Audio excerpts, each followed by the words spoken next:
hypnotized. What's up is down, what's left is right. Chasing stars and holding you. I can't see the end, but we'll see it through.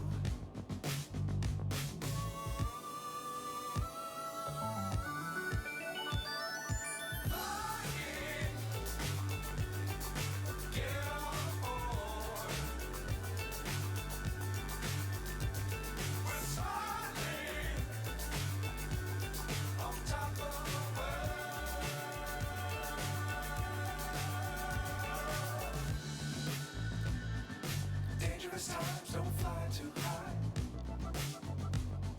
Be sure to keep the ground in sight. Fly forever if you keep it tight. Love the world and keep the sky on your mind. Get on board. We're soaring on top of the world.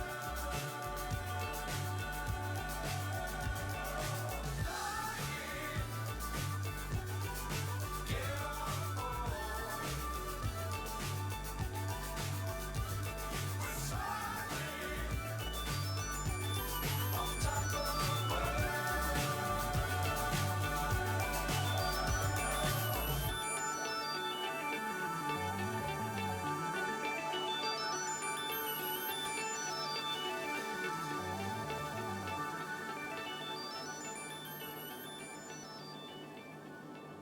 on top of the world. Well, good afternoon, everyone. Welcome, Flying with Mike here.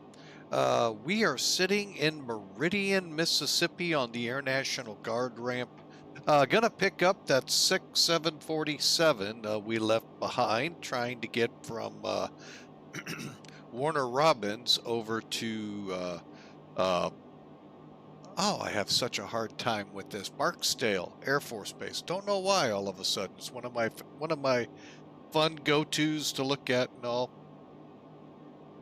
But anyway, some reason having a hard time. But anyway, I hope you enjoy. We're going to pick it up in the 747-200 Classic. Yeah, I was hoping one day I'll get the courage up to try to shape it into the E4A. But right now, I'm quite content with the way it looks. So I really don't want to mess something that's not broken. So, but anyway, and there's files. If you download this, it's available to you. If you download it, you can see how to do it. It's all done in PlaneMaker, and I'm just very nervous if something's not broke. I really just don't like breaking it. I mean, changing it. So, anyway, so I hope you all have a great day. It's Hump Day, everyone. So hopefully you have a good Wednesday. Your week's been going well. Let's get up in the office area here and see what kind of damage we can do to it today. If you weren't along for the ride last time, why are things not going like they should? Hang on, did I forget a switch? Nope. Oh, I know why.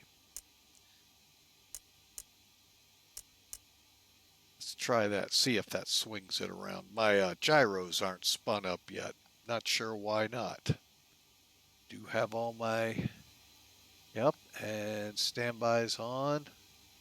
Big update occurred to this, and I'm like, I got a feeling they've added things I haven't done. So anyway, so just making sure.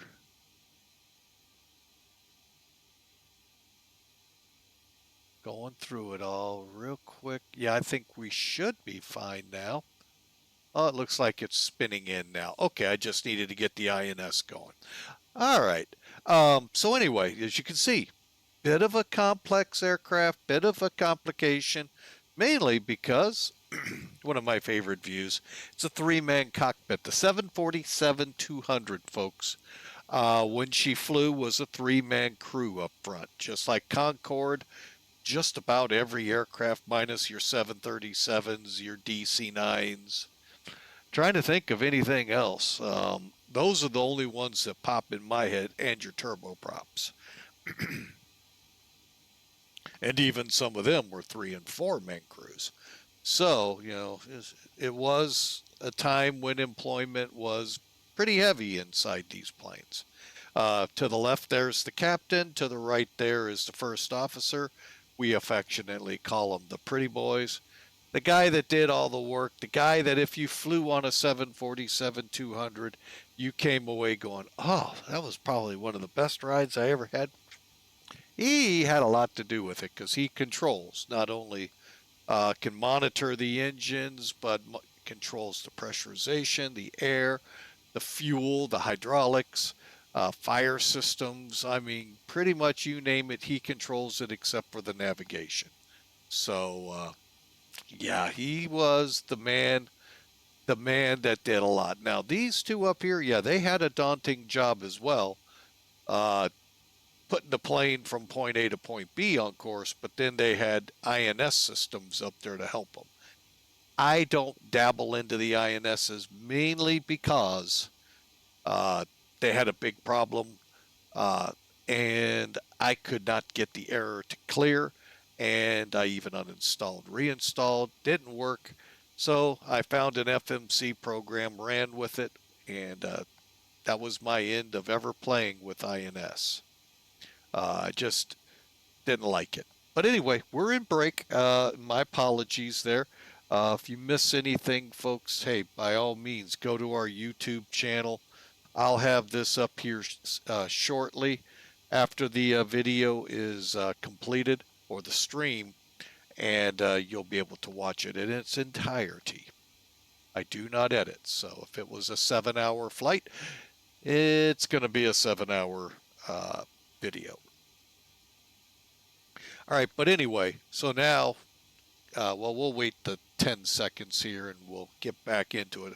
Just want to say thank you for being a part today. We sure appreciate you coming along. So, YouTubers, if you would like to catch us live, down in the more, when you go down to the description, look in the more for where Twitch is. Come on over to Twitch. We're live many days of the week. Kind of right now, it's a little flip of the coin, but I am still trying to stick hard to flying because it does help clear my senses of what's all been going on. So it really helps refocus me. So, but if you miss anything, or if you're there on the YouTube channel, want to find us here on Twitch, just go down into the more, look for the Twitch channel, come on over. If we're not live at that time, look at the schedule. It'll let you know when and where we'll when and how. I will make one last announcement before we keep going here. Welcome back, Twitchers who aren't subscribed. Saturday, we plan to fly in a general aviation fly-in for a virtual USA fly group. Uh, there is a story behind all of this, but they don't even know much about it, so I'm not going to do it here. May do it Saturday. But anyway, we're flying with them. They're coming into White Plains, New York. Big fly-in, as of course you all know, New York Center, Boston Center just loves to be up. The founder or CEO, not 100% where his position is with the group, but he's also a controller. So anyway, oh, excuse me. Did not mean to yawn in your ears, folks. That came out of nowhere. Anyway, we are descending on and departing from White Plains, New York. If you're curious, the ICAO, it's Kilo Hotel Papa November. It's kind of a little north and east of LaGuardia, or some like to call La Garbage Can. But we're going to be flying to Citation 10 in from Charleston Executive.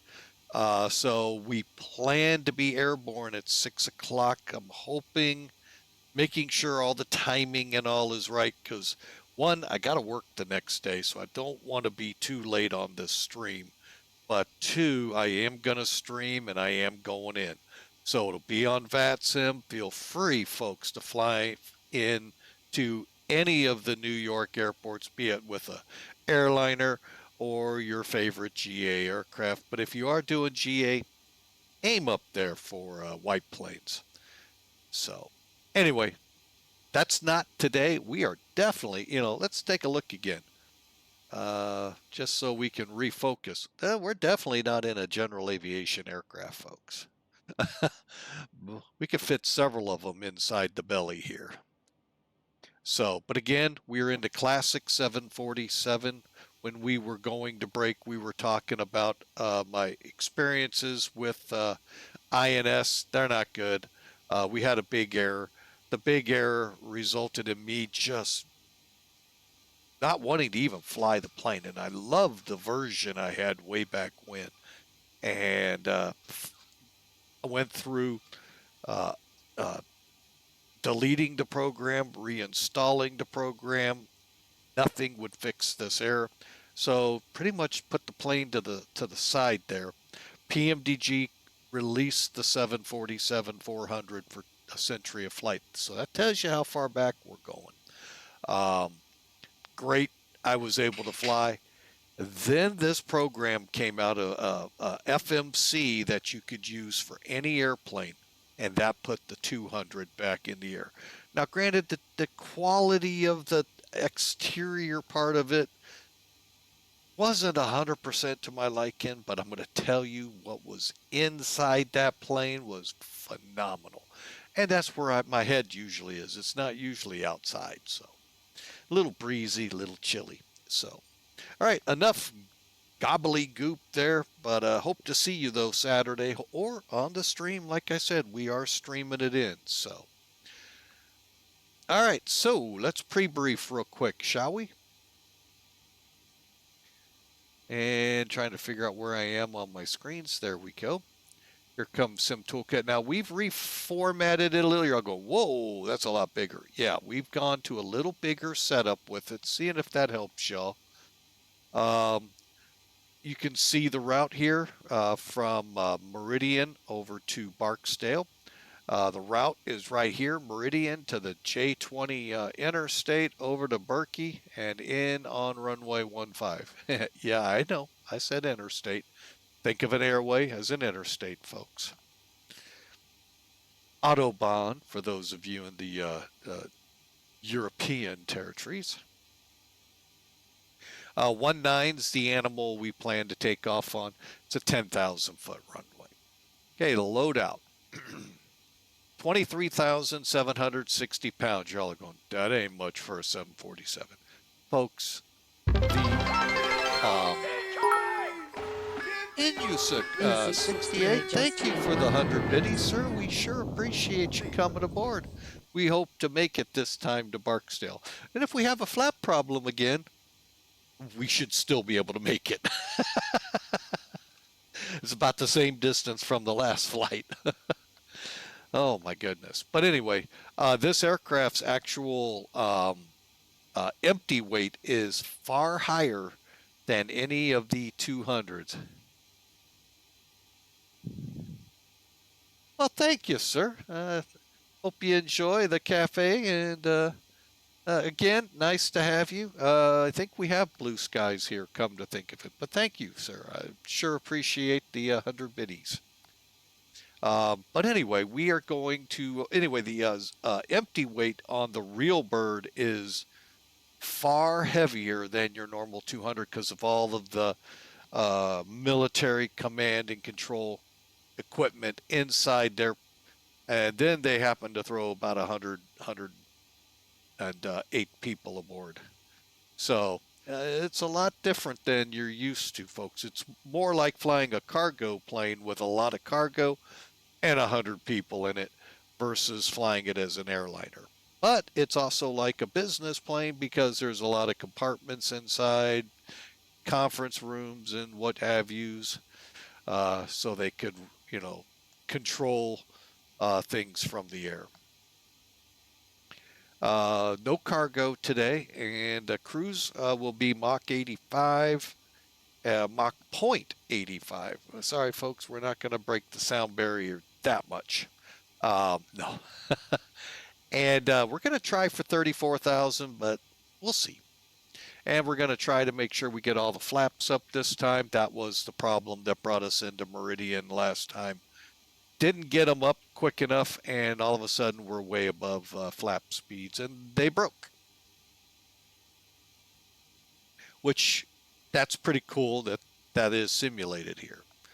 Should have landed earlier, I know, but I decided to push it a little further to get out of center and not have to give him problems. So, and by the way, if you do fly for Sim Air Force, we are required to be on VATSIM, so that's why VATSIM will be up and running here shortly, just as soon as we get the plane ready to go. So no need to get up any earlier. All right, so there's your loadout weather. Not too bad. As you can kind of see, a smattering of rain along the way. Some pretty hefty storms, though, north of Shreveport. But the winds, direct crosswind, it looks like. I love this graphic here, giving you an idea of what you're dealing with. We're looking at variable, though, at 4 knots. Makes it look a lot worse. But it's a balmy 84 degrees here. Welcome to the bayou, folks, of Louisiana. Swampland, USA. All right, heading down to the Badland. I mean, to Barksdale. Maybe it is called the Badlands. I don't know. Never been there, to be honest with you. Closest I got was England Air Force Base, not in the country, United Kingdom, but Alexandria, I believe, is the capital. I could be wrong. I think I am wrong. Anyway, Alexandria, Louisiana, which is Swampland, USA. I forget. I think it's Lafayette now. That's the capital. All right, and it too is 80 degrees high, 68 degrees dew point. So yeah, you might want to have a do-rag, folks, to wipe the sweat off us. All right, we're going to go ahead. Oop, wrong button. Always do that. There we go. VATSIM. I'll go ahead and put our flight plan on file. Maybe. I'm still waiting on it.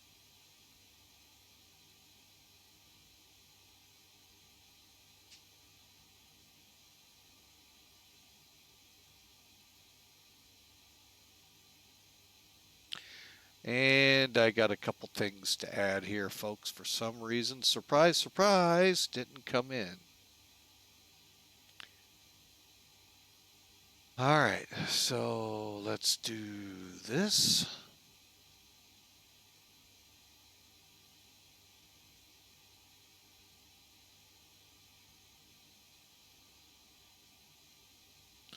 And we need to, okay, one thing when you fly with organizations like Sim Air Force and such. Oh, come on now. Please be nice to me. You have to, one, incorporate the group's call sign, or not so, website. That is so they know you're a virtual special operations group. And two, you got to follow the rules. You can't go up and shoot things down and have all that kind of fun.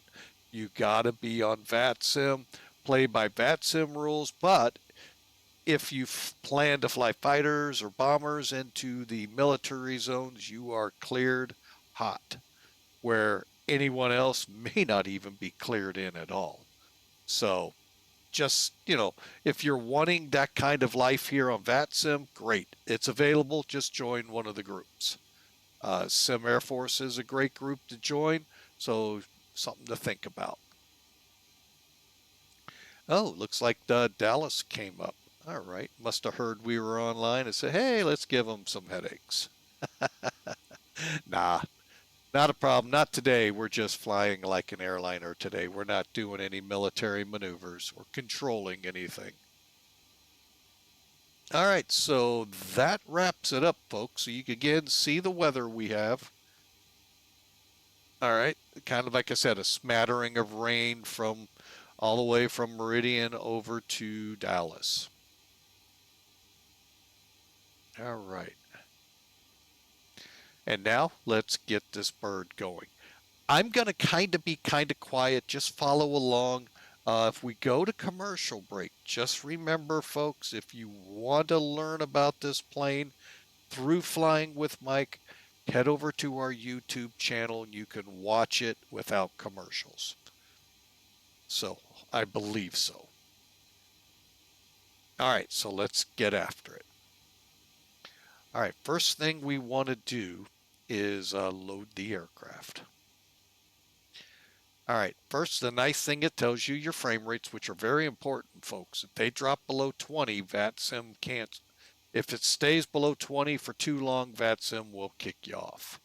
But if you're bouncing and then coming back up to 40s, it'll keep you. But air traffic is the biggest killer.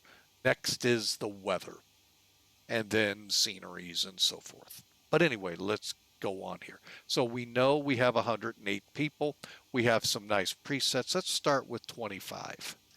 What did that throw? Pretty close, 97.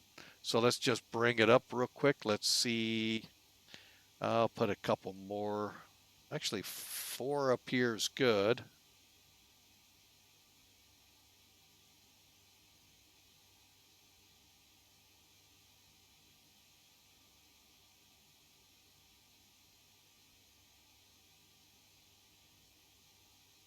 How's that look? That looks pretty good. Takeoff CGs and all look good. Okay, we'll go with that.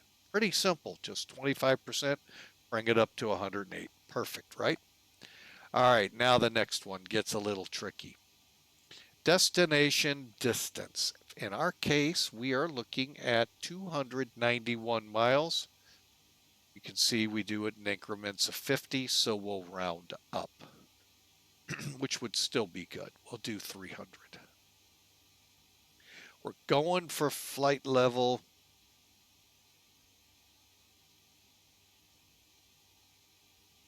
Interesting, it won't give us any more than 310. 31,000. Must be because of the distance. I had a feeling that could come into play. Okay, in this case, let's drop it to 30. Tailwind. Winds today are 250 at 8. So imagine we're going west. So if the winds are 250, that means they're off our nose, generally slightly to the left, okay? But they're only at 8 knots, so it's really not much. Let's call it a... Now, how do you know which way to go? Well, it says tailwind. So let's look and watch our fuel. If it goes up, we know we're putting it into the tailwind. Now let's go the other way. See how it's... I'm sorry, minus or positive is a tailwind, meaning it would be out of the east. My bad. Glad I looked too. So we're looking at a 10 knot tailwind. Alternates distance. Alternate today is DFW, folks.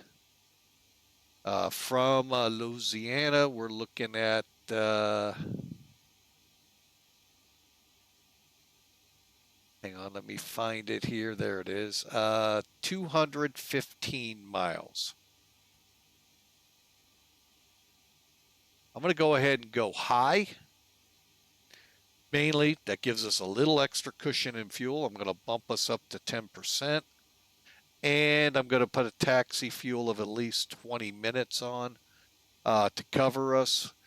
And the goal here is to be blocking out minimum 53,187 pounds. We're going to have a few more pounds, 57 on. Now, the fun thing with military flying, folks, is we could go to Barksdale, shoot approaches, and then head on, continue on to somewhere else. We're not doing that, but we ran into a problem trying that. So I got to work on that. But that is always a big, big, big possibility. with other aircraft. All right, so our zero fuel weight. Remember, we talked about that. For this flight's 410, 449, 410, 449. Hey, that's great. Takeoff weight could be heavier because of the heavier fuel, and is. So we're looking good here. So here's what it looks like on your load sheet. So to load the plane, okay, we have not loaded 1 inch into this plane. Not one drop of fuel, not one person has boarded. So you come up here to the home button, refuel and payload does that. Refuel, again, first start with the load sheet, and you can, and we will for this, call for tanker.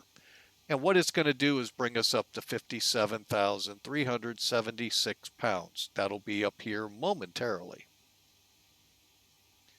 All right, now, here's where my fear comes in. We loaded fairly decently into the tanks, so we're good. Okay, one time it like loaded all into one place, and whoa, was that way off. Okay, so now we come back up. Let's go to payload. Always click use load data sheet. So there's my 108 people, 0 cargo. So we could board, we could load if we had cargo, and it'll do it realistically. Or we can poof, just like the fuel, we could poof, and it's all in there.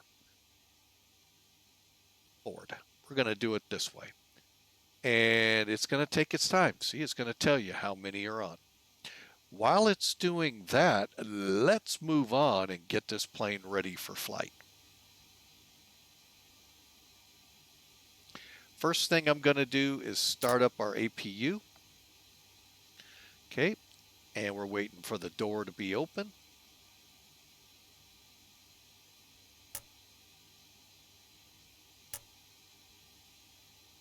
Okay, here it comes. This way the aircraft can then be cooling and getting ready under its own internal systems. All right, and we're just waiting for things to stabilize. Now, one realistic thing here, folks, you can do is come down here. First off, I like to say close the top half, otherwise it won't do this down here. And then just look at your APU gens, make sure they've got plenty of hertz and voltage, 115 and just shy of 400 hertz. Okay, so we're looking good there. Come back up here, close. I like to again say the bottom half. Now the APU has internal power, and by turning the bleed on, it's now running the internals, especially when we turn on our packs.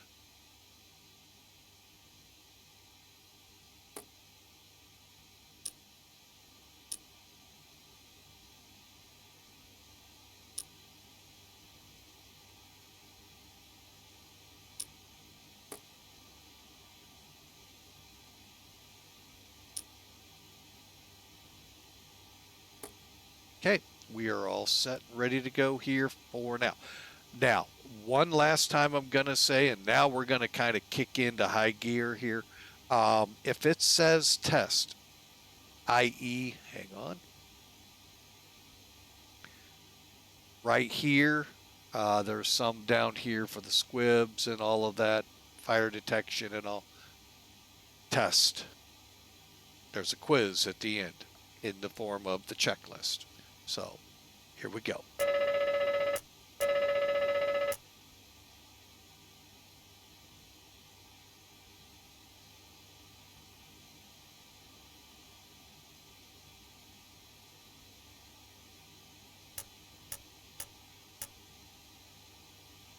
Okay, now I do something a little maybe different than you. This is how I get the plane ready.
All right, that is all the testing on the flight engineer panel. Last thing is a light check. Just want to make sure all those bulbs and lights are working.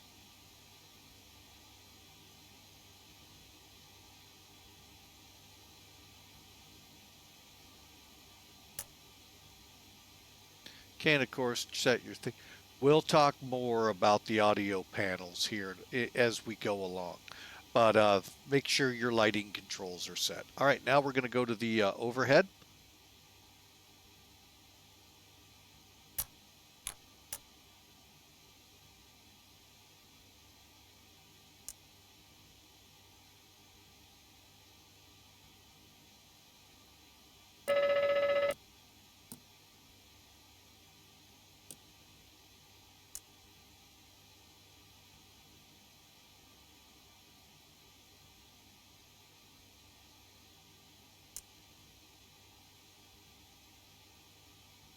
Okay, the only ones I don't test is this. I really haven't seen anywhere where we test the evac. Okay, and that's on.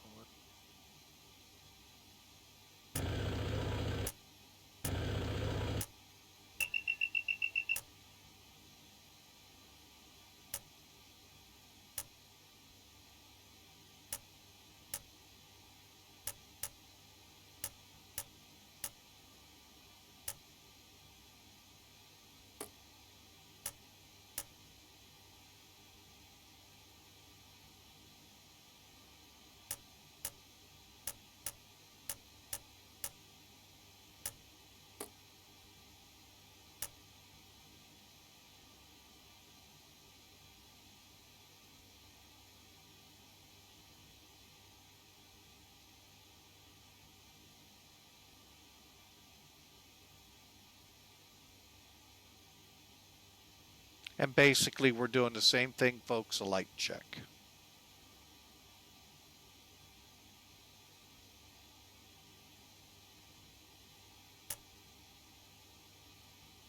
All right, now is when it gets fun. All right, so what you'll first do here, folks, make sure your panel lights again are set top in here. Also on the pedestal, there's some lights you can turn on and off too. Okay, then you're going to check here. Your radio is INS switches in radio. Then you're going to set an ILS frequency. What that's going to put down here is your localizer and your glide slope. Okay. Up left, things should move up and left.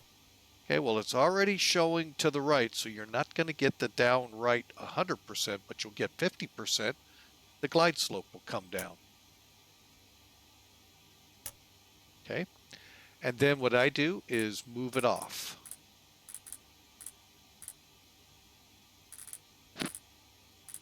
And then set this one to 1135. Okay, when we get to it, we'll check it. All right, so now we're going to check our flight director. The bars came on.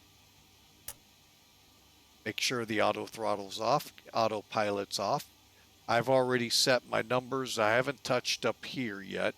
Make sure your vertical speed's 0 and off. 5,000 is always a good number to start with. Altitude holding is off. My bad, I just moved that. Okay. And the flight director worked. Set your frequency. I come on over. Up left. Down right. All looks good. Radio INS. Interesting, you have two of them. You could keep one available to do checks as you're going, just make sure you're still on course. All right, now we start doing a lot of the gauge checking here. Okay, clocks are set back, so they aren't real time right now, folks.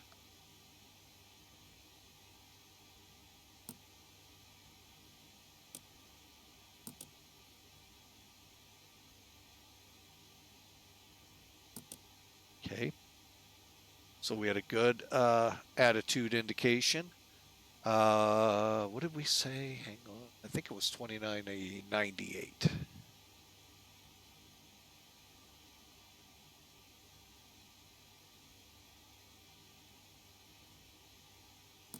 You only get the audio on this one. You won't get it on the next one. Okay, now we're pushing into the center. Let's do our max.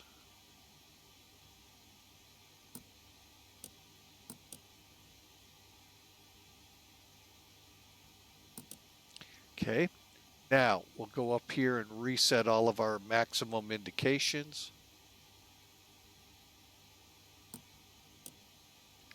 Altitude alert. You've heard this, you just don't know that's what it was.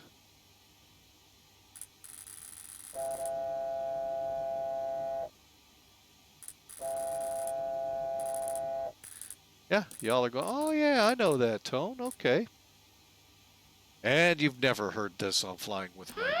Pull up, glide slope, glide slope.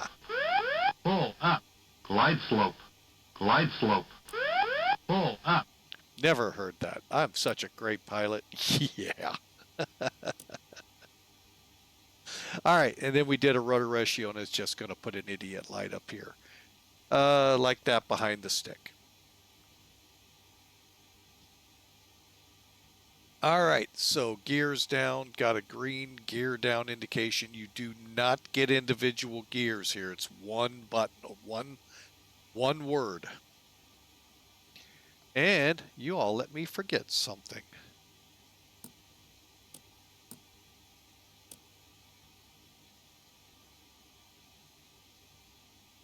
And this is new, something we'll test. I believe it's TCAS, which we've never had to test here. So this will be interesting to see how this all plays out.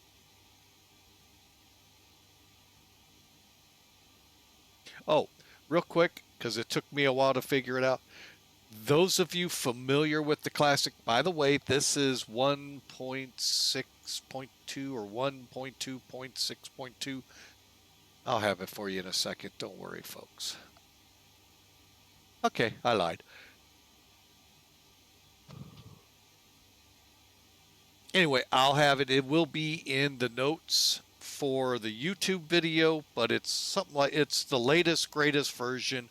And what they did is, if you all remember, this is where we would bring and, bring up, display, or hide the yoke. It's this little panel now right here. Yeah. Let's push over to this side, shall we? Hang on a second. We got a couple things to do right out of the bat. Do our push to test 1 and 2. They're good. Airspeed looks good. Everything here looks good. Test. And test looks good. All right, now remember what I told you, folks. You're not going to get an audible on the radar here. But you could see everything working there. Everything's set. Now that one still works. It's just you see the inherent problem.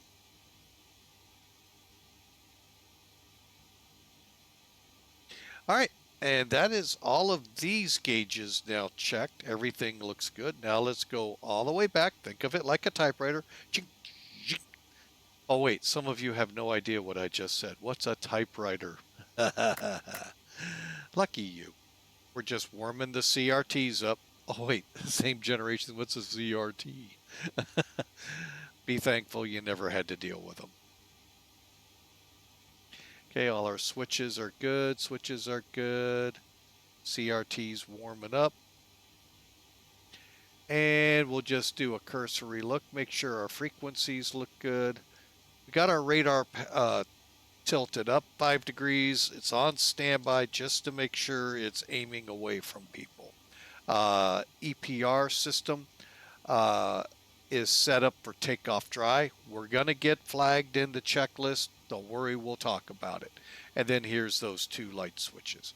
Transponder is currently on X-bounder, which puts it in VATSIM to mode C, making the VATSIM controller very happy. Trims are 0. And this is what an INS looks like, folks. Imagine 2 more where my FMCs are, and that's what guided the aircraft. The problem is it's a 30-minute minimum alignment on the ground, and then you got to put in 9 fixes, your first 9 fixes, which could, in this place, be the complete route.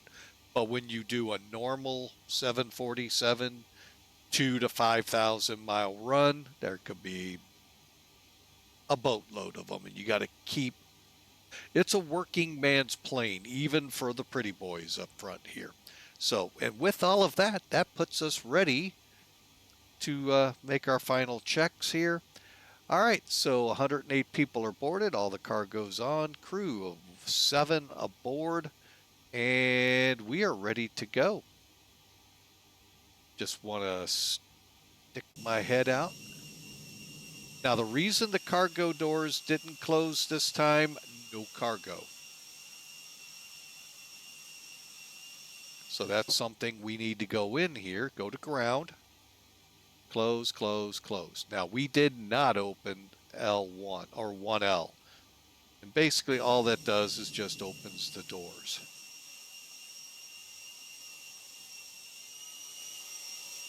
But a really, Felis has done a phenomenal job. Keeps it up to date. When there's a little problem found, he gets right in there and fixes it. So, well worth it, folks. Hope you all enjoy. Hawker 125, welcome aboard. Glad to see you here. And here's a link, folks, to the aircraft we're flying. Not that one. Sorry, that won't get it there. I just realized what I did. There it is.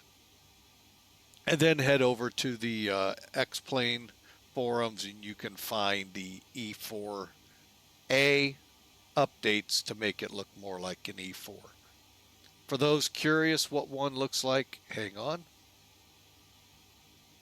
There it is. Let me bring it up so I can kind of point out.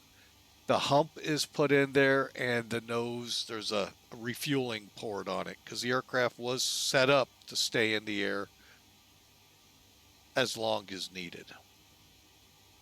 All right, so we are ready to go. And Hawker, I hope you're having a great day.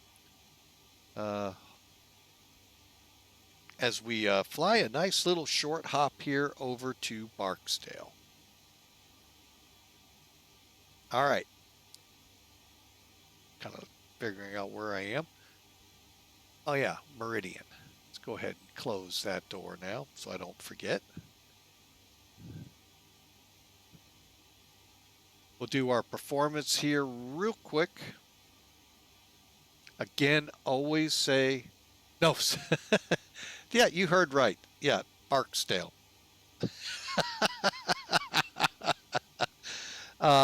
You know, Hawker, this could really hurt. When you fly a flight to Singapore from the U.S. nonstop, let me know. Maybe I'll join you.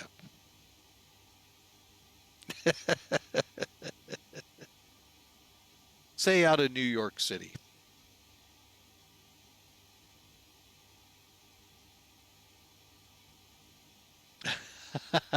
It's on. Maybe, again, the word maybe was in that contract, so.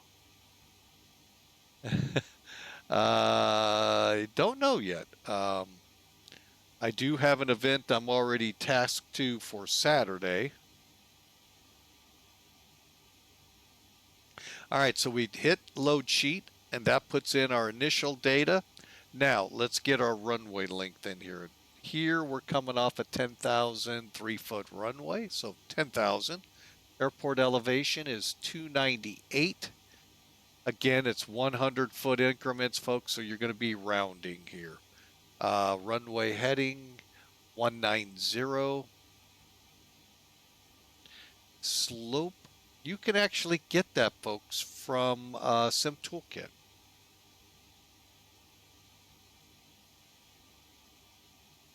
I'm just going to grab it real quick if we have one. 06. See if it'll let me do it. Oh, it might. Oh no, it's 0. Never mind. Runway's dry. Outside air temp here is 29. Barometric pressure is at least 2998. Still is. Winds variable at 4. Let's put them 190 then at 4.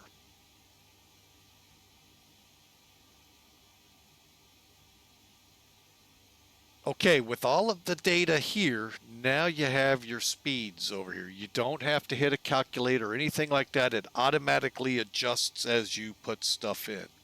Okay, so right now we're looking at a V1, flaps 10, 110, 117, 139. Then our flaps up by 213. And then where the speed bugs will set up is your V1, your rotate, your flap 10, 5, 1 up. Now, I like doing it this way.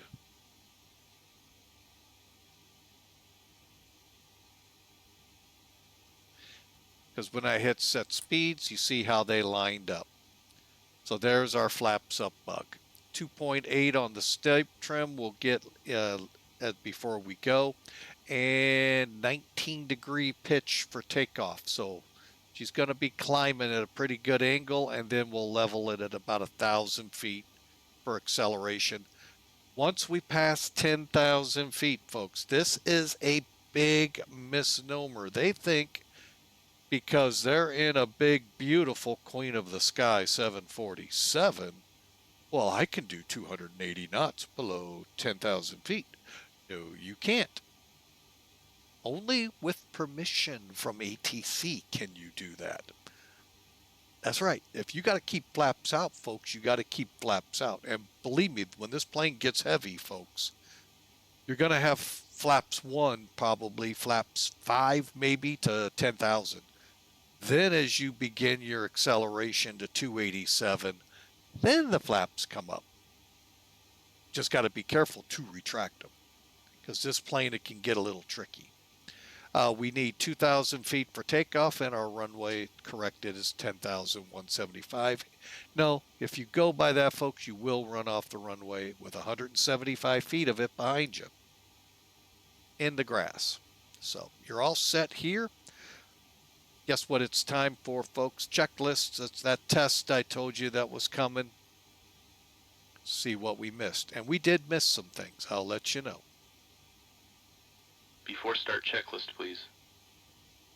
Gear lever and lights. Down and check. Brakes. Parked. Start levers. Off. Radios.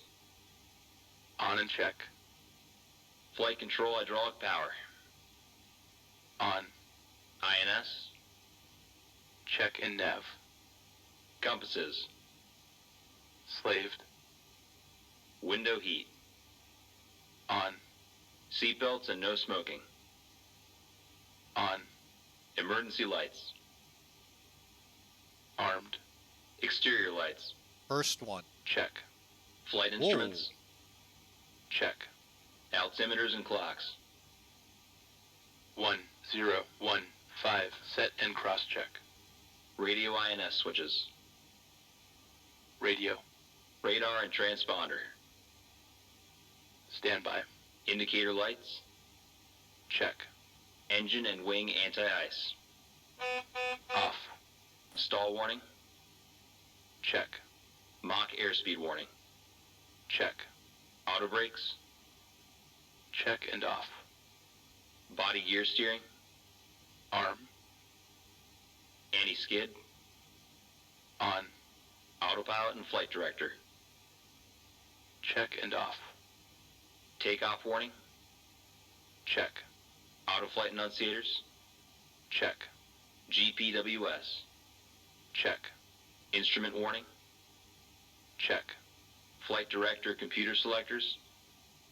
Check. Instrument source selectors. Normal.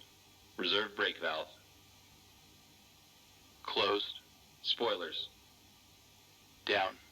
Static selectors. Normal. Oxygen mask and regulator. Check and emergency off. Brake pressure. Check. Stabilizer trim. Check and on. Rudder and aileron trim. Check. Checklist completed. All right, let me explain something. The exterior lights where I said this will be our first one, that used to be the beacon had to be on. They changed it a little. Told you, they're always changing things, folks, so they got me on this one. Let's see. We should run across EPR computer with a hold and possibly some pressurizing and bleed control stuff. Let's see those. Start it up. Maybe Battery that's changed. on. APU panel. Check. Auxiliary power. Check. Engine oil quantity. Check. Fuel quantity. 5,6,9,8,0 pounds. Fuel panel. This. All right, they're wanting the pumps on. Forgot about the fuel pumps, yeah. Check and set. Pressurization controls. Check and set. Bleed controls. Check and set. Hydraulic quantity. Check. EPR computer. This. There it is. Again, what it's wanting is go around. We're in, and no, folks, TOD is not top of descent. I always have fun with that one. Let me dial in. You can look at it here, or you can come up here to the 747 window. Like to always look to see what's all there, and you can move it here so you don't have to go down here. Hint, hint. People with GA aircraft, hint, hint, maybe put something that were not real planes. We can do little differences. Anyway, it's takeoff dry. They had a way to inject water into the exhaust to help give more thrust. So takeoff dry is without the water. GA might have been with the water. I don't know. Never dealt with them. Never saw a water hose hooked up to the plane. Other than for the labs. So, but anyway, that's what that's all about. Circuit breakers. Check. Indicator lights. Check. Electrical panel. Check and set. Air conditioning controls. Wait. Okay, they want the packs off. Fire control and wing overheat panels. Check and set. Equipment cooling. Check. Passenger oxygen. Check. Hydraulic panel. Check and set. Fuel jettison panel. Check. Crew oxygen. On. Oxygen mask and regulator. Check and emergency off. ADPs off. Checklist completed. All right, real quick, ADPs, folks, basically are your automatic pumps for your brakes. It's this switch right here on them, and once we get running, we'll go to on with the engines. All right, folks, with that, we are ready to start them up. You also see there's a nice EFB here. Let's click next list. It'll say after start, and we'll revisit after start.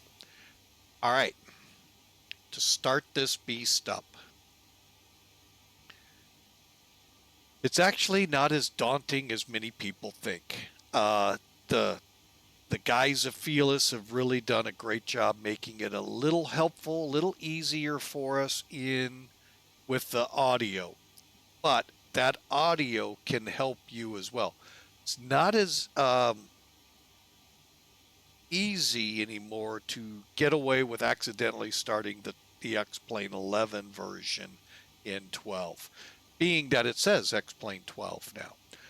But it was a problem in the past because this plane basically was updated for 11. You put it, or I forget the whole how it happened. But anyway, you ended up with 2 in here. So let me do this real quick. Okay, so you always look for your Boeing 747-200 X-Plane 12. That's what you're going to click on. Here is sometimes how it looks. Oh, wait, there's two. Which one? Go for the X-Plane 12. Or come up here where it says show aircraft for older versions of X-Plane. Uncheck it. Now all you see are that which are in X-Plane 12.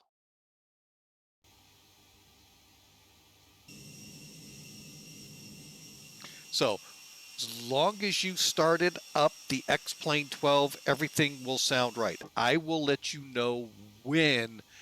And the sad thing is, look how long we've gone. You might have to do that again. All right, so let's come up here. First thing, start valve. Ready to start the engines. Ready for engine start. All right, now technically you can start two engines at a time.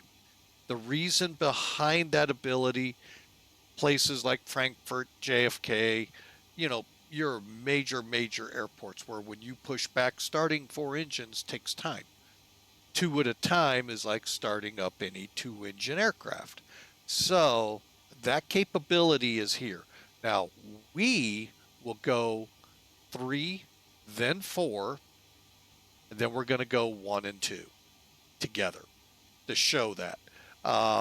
We tried this in Bogota, and what happened there is the high altitude got us, and humidity and all of that. So what you needed to do is first come up, once you get them going, come up to rich. That'll get them up to where they'll start at 20%, then you go to idle. I think that's the procedure. That's how it worked for me. I'm just going to tell you, I don't think I blew the engines up. We made our flight with no trouble. So I think I did it right. It got them going where we weren't doing. One at a time, though. I had to do them one at a time. All right, so what I'm going to do is first, today we'll use System 1, and you're going to be basically with the down arrow, just one. This is System 1, System 2, System 1, System 2. So we'll be using System 1 up here all the time. No, we won't, because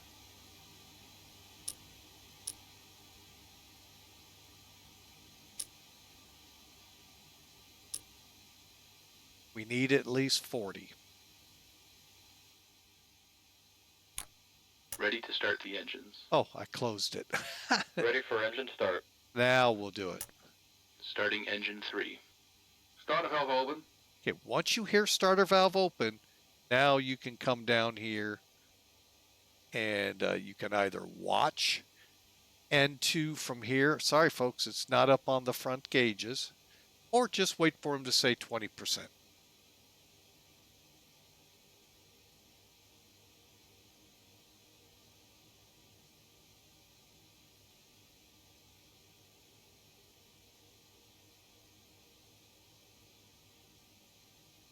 %and 2. Fuel on. Lights up. Okay, and then you can watch it light up and go through here. Starter off. Okay. Now, what you're listening for now, it'll be coming stabilized.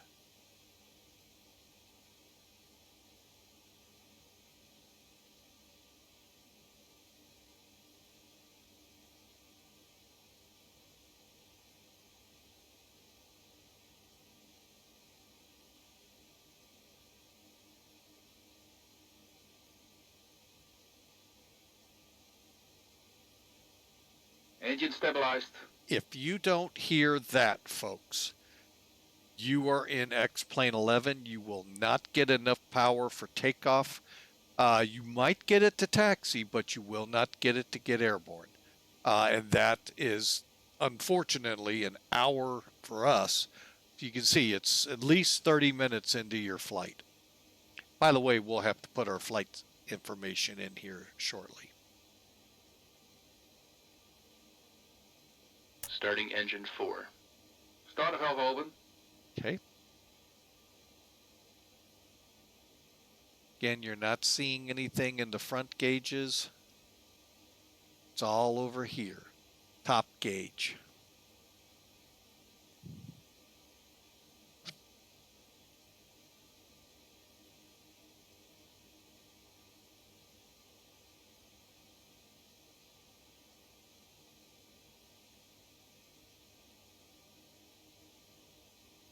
%, and 2.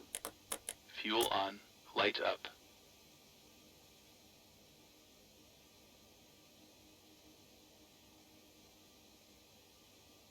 Starter off.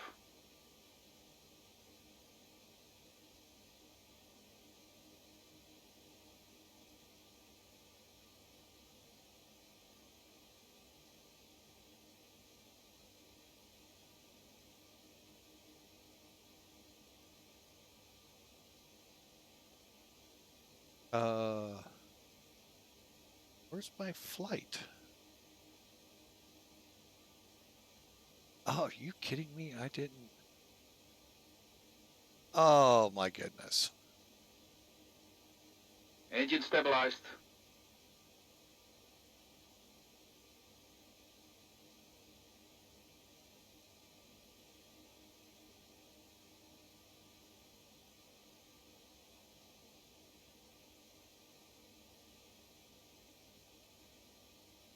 There it is.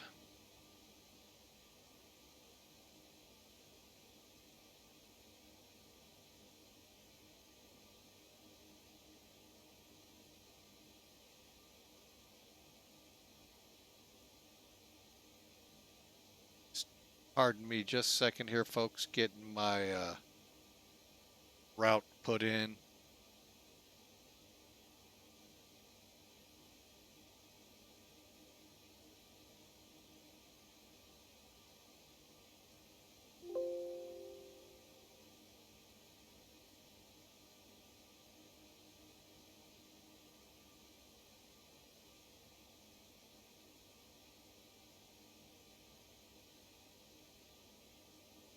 All right, got ourselves up and running on Sim Toolkit. I'm also coming up on BatSim real quick here. Sim AF.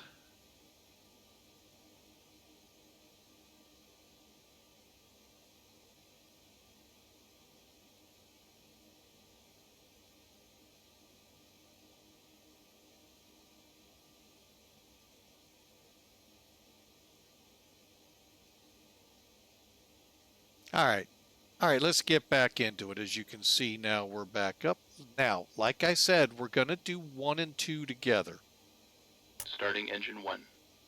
Starter valve open. Okay. Starting engine 2. Starter valve open. All right, and now they're both starting. Now, of course, it's going to take just a little longer because it's taking a little bit more air to crank them up. But yeah, you can do both engines. Actually, it's doing pretty good. 20% and 2. Fuel on. Lights up. 20% and 2. Fuel on. Lights up. Starter off. Now, again, folks, do you see how that would get you going quicker at a Starter busy off. airport?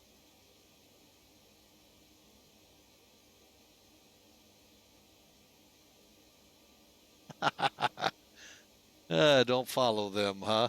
Checklists. Just waiting for the stabilized.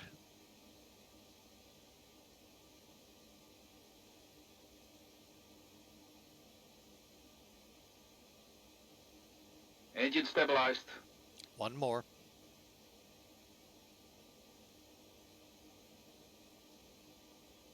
Engine stabilized. Boom. All right, now we can press on.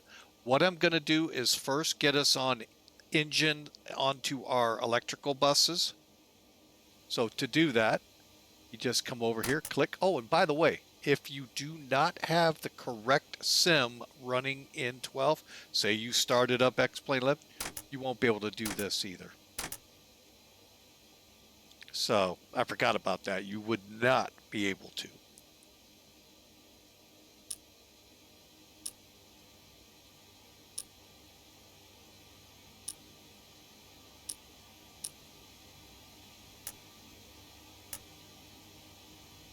Okay, APU's off, ADP's on.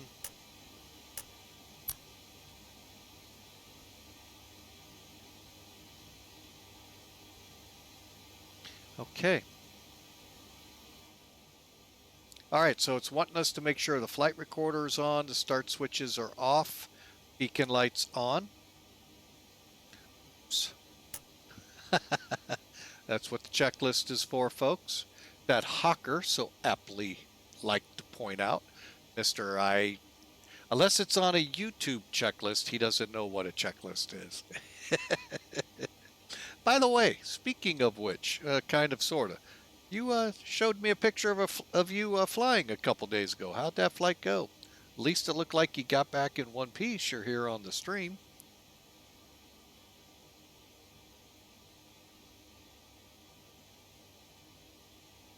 All right, pack valves open, door warning lights out. All that should be good for us to do this. After start checklist. Flight recorder. On. Start switches. Off. Beacon lights. On. Brake pressure. Check. Start levers. Idle detent. Engine and the ice. Off. Electrical panel. Let's see.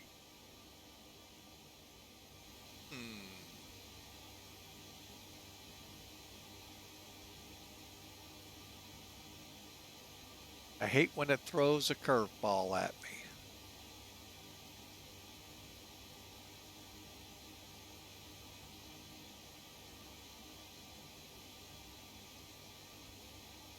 Everything looks good. I don't know if I forgot anything.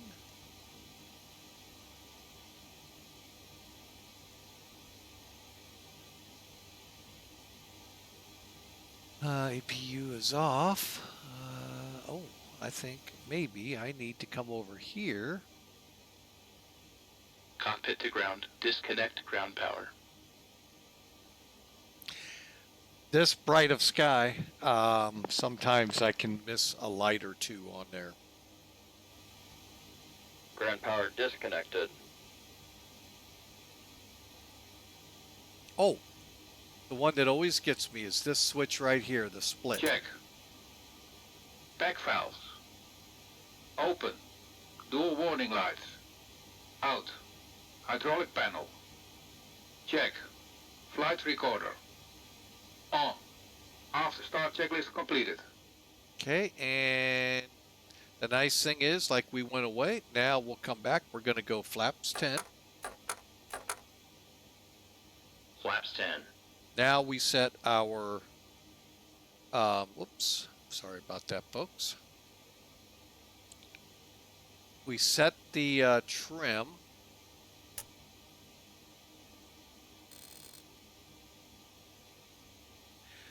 I will give Airbus and Cessna kudos here, citation-wise, not 172-wise, in that, yes, you can kind of, sort of interpret where 2.8 is here, but in those aircraft, now granted, the Airbus, well, Airbus 319 was around for, or 320 for better part of half the flight years for the 747-200. And you could see the trim on the ECAS where you were at. So let's finish up here. Probe heat's on, flight controls. Now I have said this a lot. I really like the gauge here for this. Here, let me just bring it in.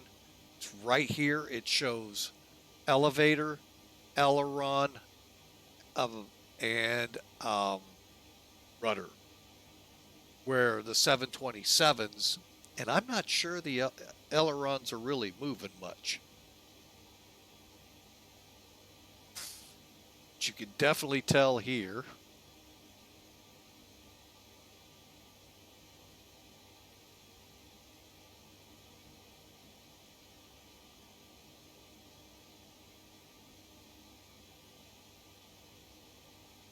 The big thing is make sure things stabilize. Or center, my bad. And then I just like to do free of movement all the way around the yoke. Okay, and everything's centered again. And then I get rid of the stick just because they're really, here, let me show you just how much they're in the way. Can't even see the HSI here, so. All right, and what else do we have? And then we're gonna put the flight plan in real quick. Yaw dampers, seat belts, APU, fuel, heat, it's all set. Engineer panel set, F cargo heat will come over here. F cargo heat to normal, and let's run it. Taxi checklist, please. Flaps. Flaps 10. Flaps 10. Takeoff data, EPR and airspeed bugs. Set and cross-check. Stabilizer trim. Set in green band. Probe heat. On. Flight controls. Check. Yaw dampers. Check. Seatbelt and shoulder harness. Check. APU. Off. Fuel heat. Off. Totalizer and gross weight. Set. Flight engineer and pilot panels. Check. Aft cargo heat. Normal. Seatbelt and shoulder harness. Check. Taxi checklist completed. All right, folks, we're ready to taxi. All right, so now let's put that flight in. Usually I would have done this in the pre-flight. I just skipped right over it. So F plan, KMEI,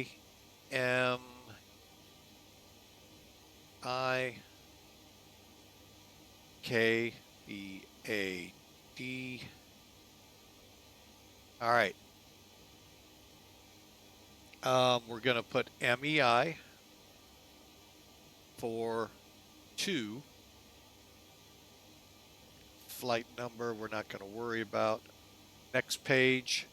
All right, so we're going to be J20.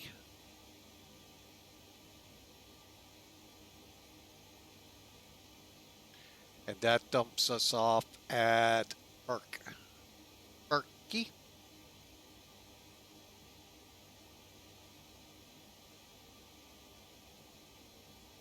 That's it, folks.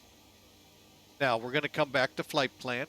I mean, if you want to put your flight in there, I can. Sim AF18.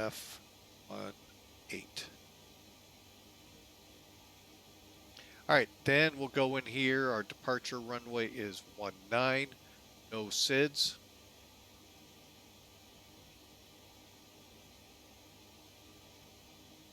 Arrival runway we can put in since it's such a short flight. Now we have choices. So let's introduce charts. We haven't seen that all flight yet.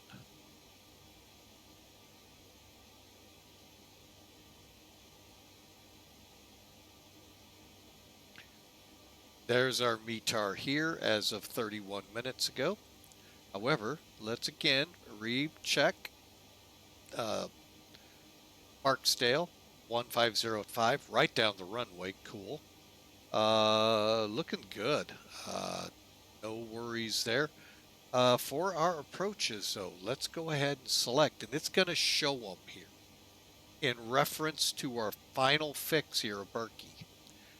All right, so we could come off Vargas and do a DME arc to the ILS 115, or we could go out to EJC or final. So let's look at the whiskey. Let's do it this way. And you can actually, this is the one where if we come up Barks, which I'm going to look real quick if that's one of our fixes.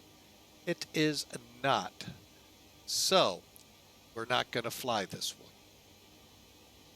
But we would drop down to whoop-fo, and come around the 17-mile arc. Okay, let's try this one. So we could go out to EIC. How badly out of route is that? Oh, it's actually not too, that's actually continuing on. I like that one. So I think that one's maybe a winner. We'll go winner, winner, maybe chicken dinner. And then we also have Bully, which is just for that. We'll go with the Yankee EIC transition. So Yankee EIC transition, execute. Again, no stars. Come back to legs. Just continue. It's kind of funny. It continues right on J20 to EIC. And then we go to Lone C and then in on the arrival. That works out pretty good. So over here, just select this, add to route, and look what it did. It added it to the route. Why it put this on, I don't know. I don't see anything in the flight plan here to suggest a hold. Go next. And 30000.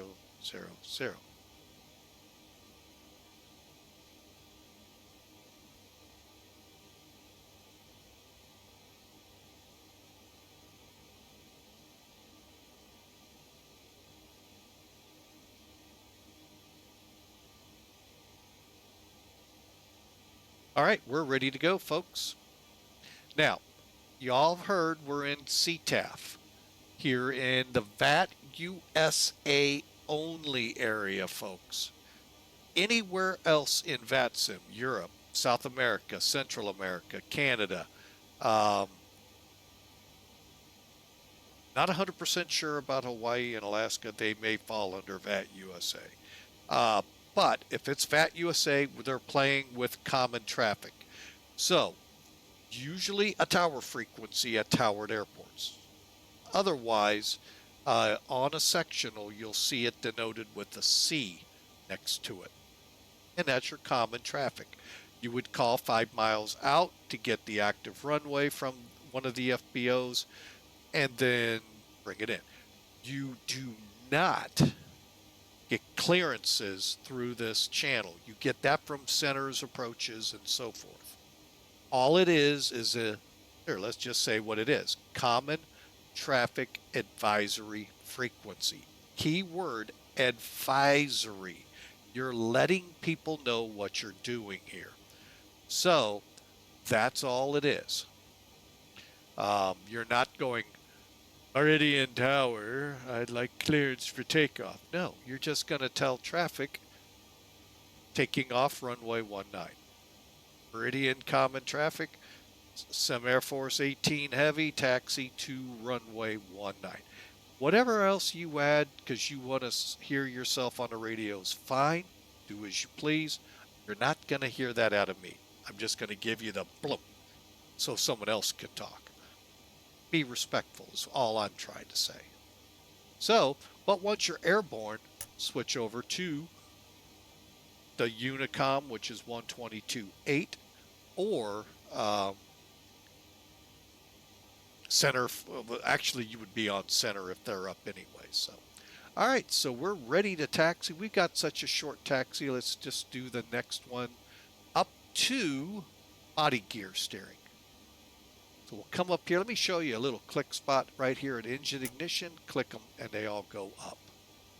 Ladies and gentlemen, this is your captain speaking. On behalf of the entire crew, welcome aboard the Boeing 747 Classic. We will depart shortly after we have our clearance and the cabin crew is finished with their preparations. For now, I wish you a pleasant flight, and I will be back during the flight with further flight information.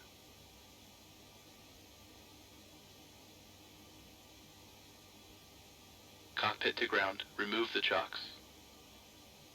Chocks removed.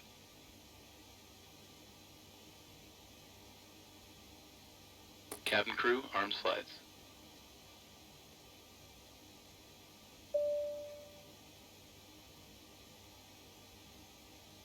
All doors are closed and armed. Okay, so that's the first two. Check our. we did not get an automatic. Wow.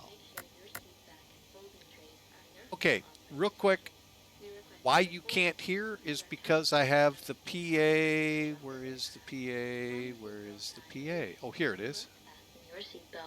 Insert the metal See, I can fittings one into the raise other it, lower it. and By the tighten way, by you can pulling do on that the on loose the ends of comm the channel. strap. So if you get To someone release your super seat loud belt, blowing rest your back ears forward out enough because, buckle. We suggest again, you keep they your feel seat belt they fastened have to be throughout the heard flight over for your own everybody, safety. turn If them you are down. seated next to an emergency exit, Then, please read unfortunately, you have a carefully hard to time make sure the sometimes access with card controllers. located by your seat.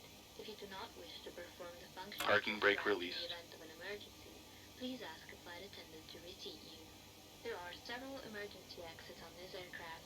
Please take a few moments now to locate your Before nearest takeoff exit. checklist. In some cases, your nearest exit Icing might be considerations.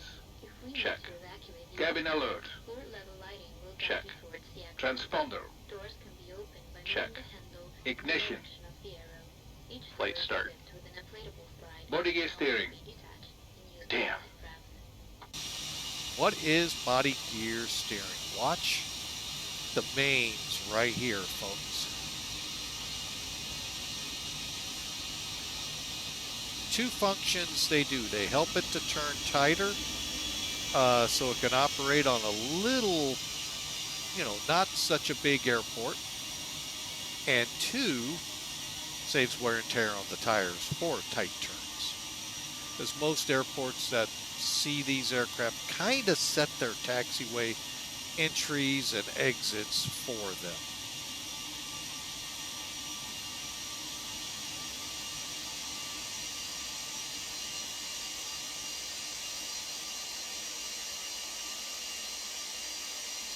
When instructed to do so, open the plastic.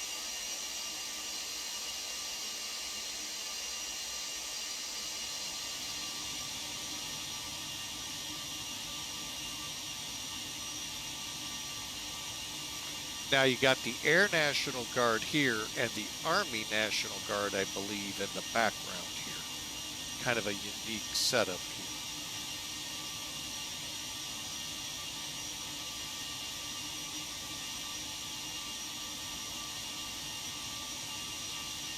And yes, we're going to use all the runway. Even though we'll be up pretty quick. And a card located in the seat pocket in front of you. We strongly suggest you read it before takeoff. If you have any questions, please don't hesitate to ask one of our crew members. We wish you all an enjoyable flight.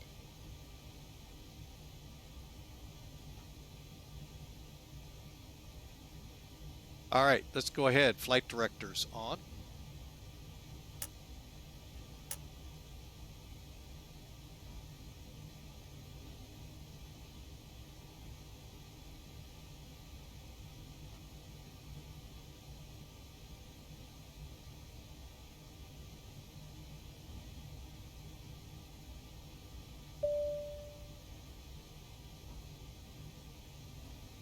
Cabin ready.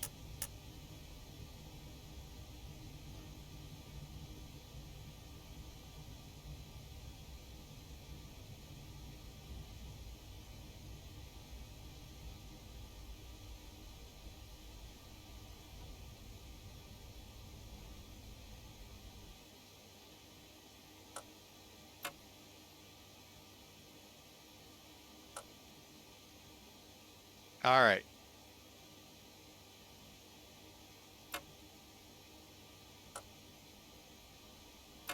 Okay, looks like the parking brakes aren't holding us.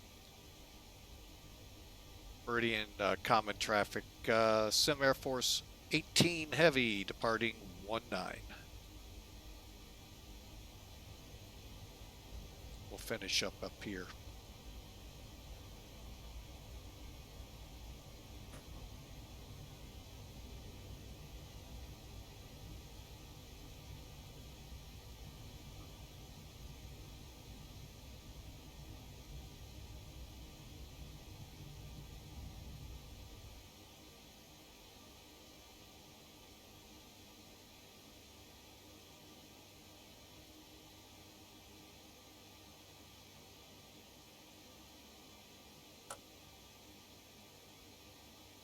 Okay. So, body gear steering, we need to disarm. Pack valves, we need to close. All right, so now the body gear Disarm. steering will not Pack valves. do their thing. This. Closed. Pressurization mode selector. Auto. Fuel boost pumps. On. Cross feed valves. Check. Before takeoff checklist completed. Okay, we're ready to go, folks. Now, what we're gonna do, since I still have the map up here for you,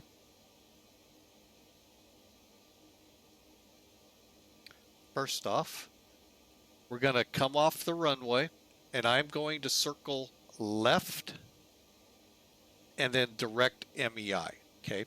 Left, direct MEI.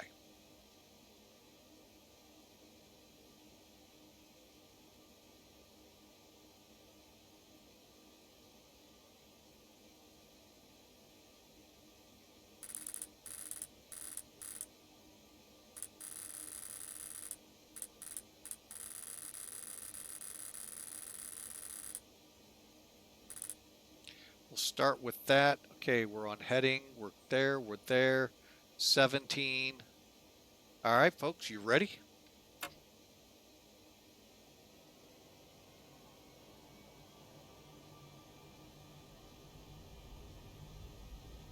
Stabilized.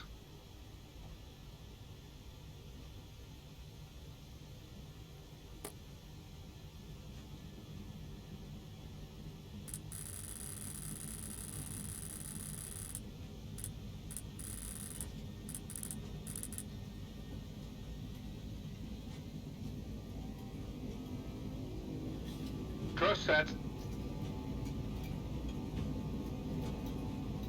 80 knots.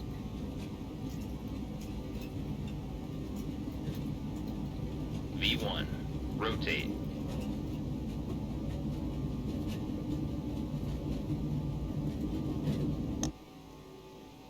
Positive rate. Gear up.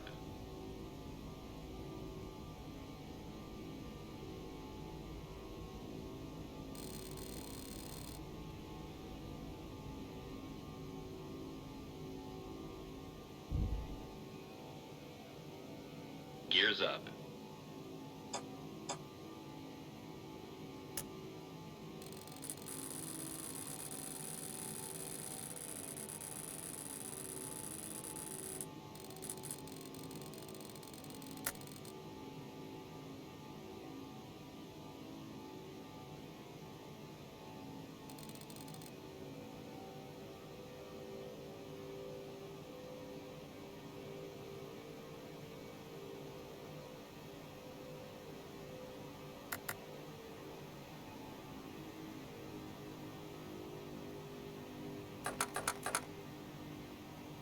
Flaps up.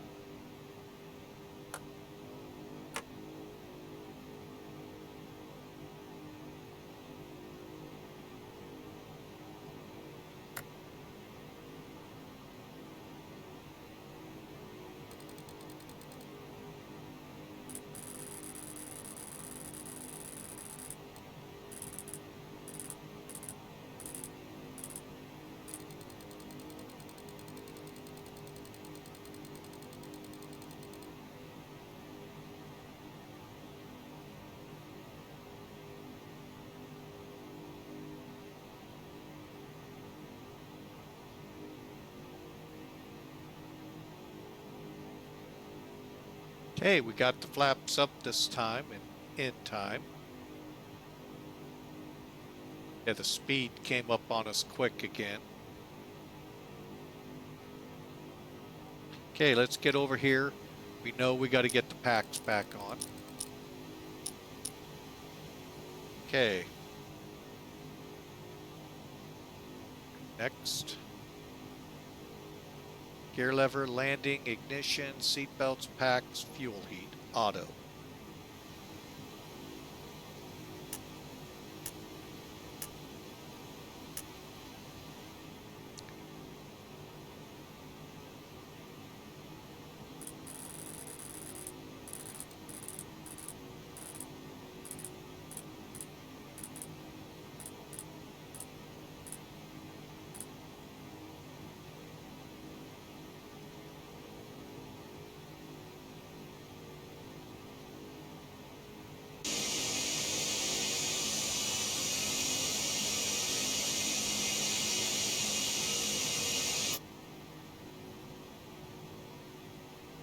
Coming up to 9,000.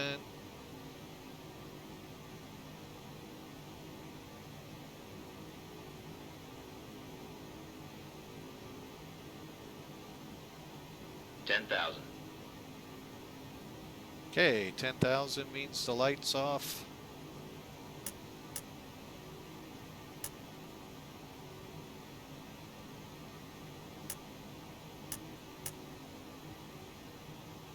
Okay, I'm going to go ahead and run it and see how we're doing.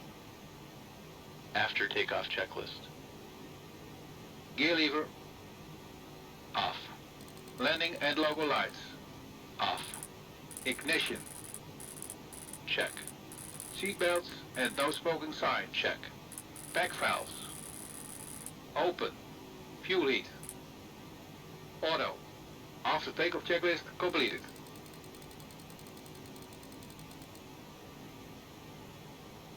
Okay, and then we're to descent. All right. You can see why it sometimes behooves to go that extra bit. All right, so we'll go to INS.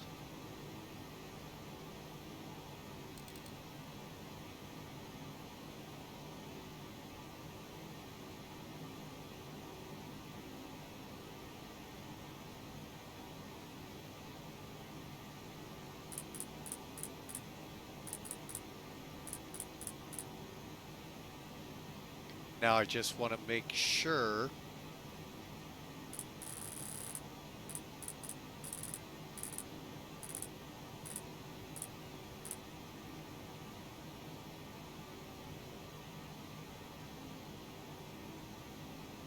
we're in altitude select. We are not. It's not lit up here, folks. So now we are. So now whatever altitude you select, it will stop up at.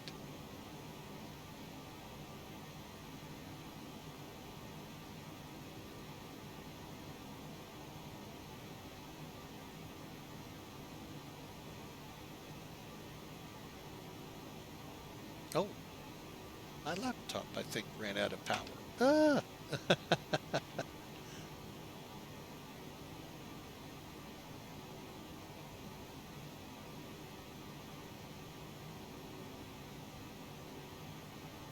All right, we are direct Meridian as we speak, and then we'll be off to Magnolia, Madison, Louisiana. Been there a couple of times.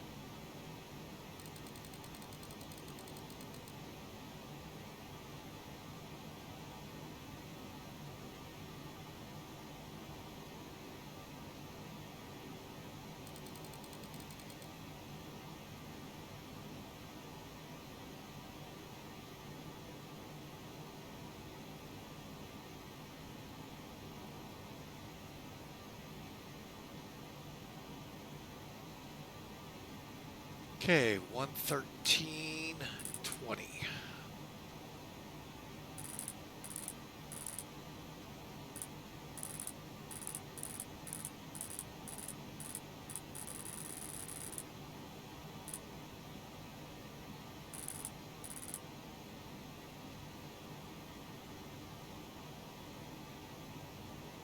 All right, folks, and we're airborne.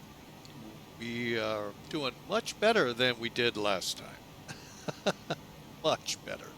All right, so hope y'all are enjoying the flight, and oh,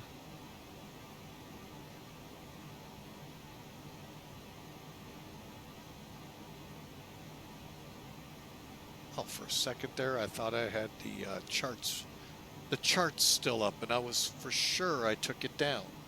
So, but anyway, we're on our way to Barksdale, which is only about 200 miles ahead and about 39 minutes. And Fort Worth Center is up. All right, now the big thing we need to be doing now, besides monitoring as we get closer to 0.85, our top of descent. When are we going to start that? Now, if you look to Sim Toolkit, it puts it over here in the ballpark of Cayman. I do believe that's going to be just a tad too far out. So what I'll do first off, we'll see. I think I'm just going to shoot for 30 and go from there. I just noticed I didn't take it all the way there. Now, if I put this on INS, it's going to do just what you thought it would, folks. It's going to center it, and, you know, that way you know where you're going. And that's perfectly fine. I mean, I can do that. But we are on course. We are on task here. We should be in Barksdale in about 30 minutes. We'll start our descent from 30,000. Let's see. What's the arrival procedure? Any altitudes here?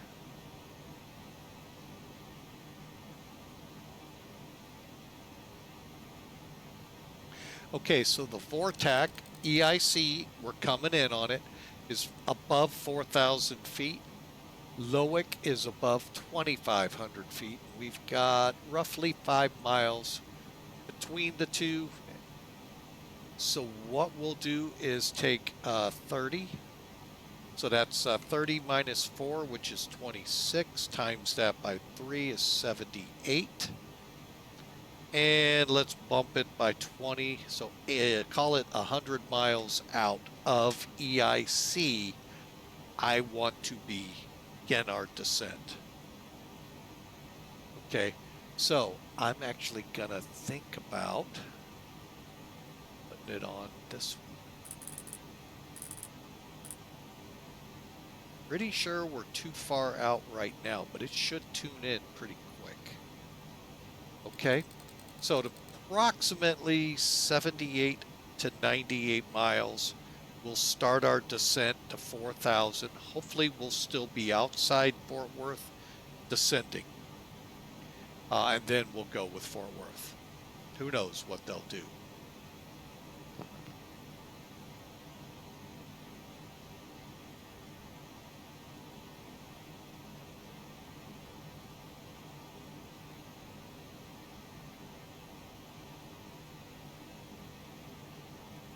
Okay, we're through 28. How are we doing? See how once we get up there, how it does.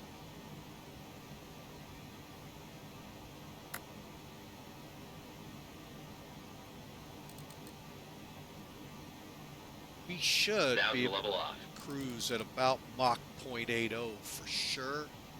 Maybe we can get lucky and get 0.85.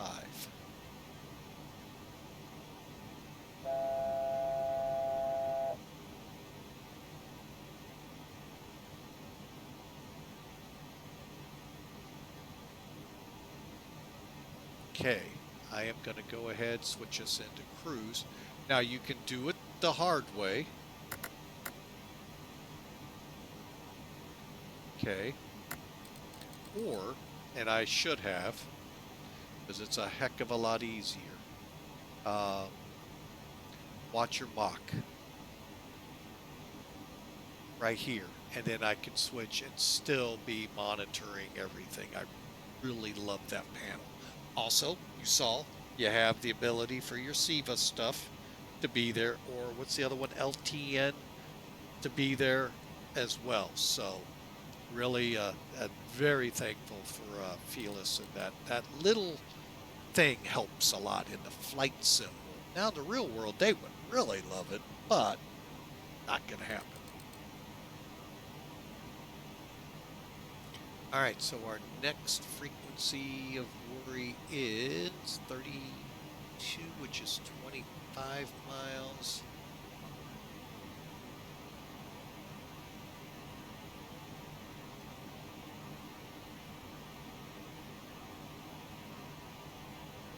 Okay, I'm just kind of watching here, seeing. But again, thanks for being a part of Flying with Mike. All right, let's...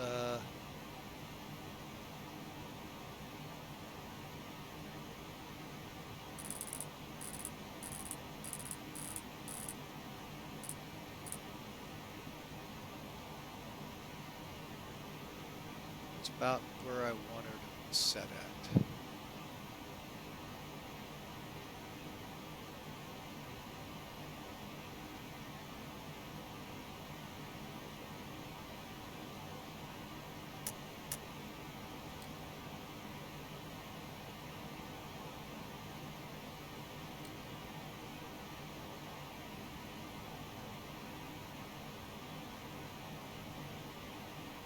I know where I'm screwing up at. I just realized it, folks.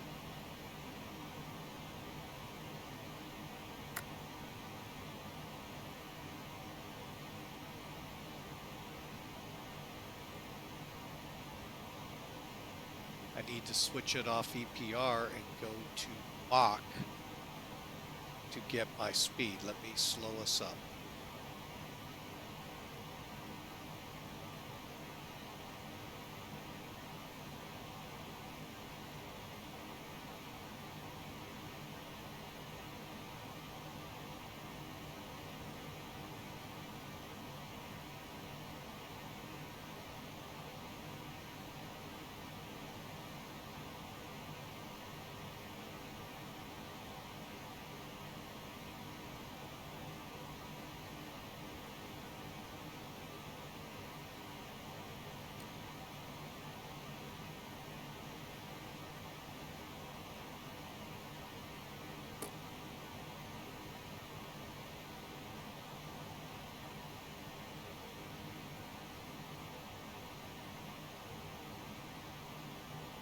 All right, I forgot to put us in Mach. Okay, so we're set and ready to go as we fly through the smattering of thunderstorms throughout the southeast today, throughout the central south.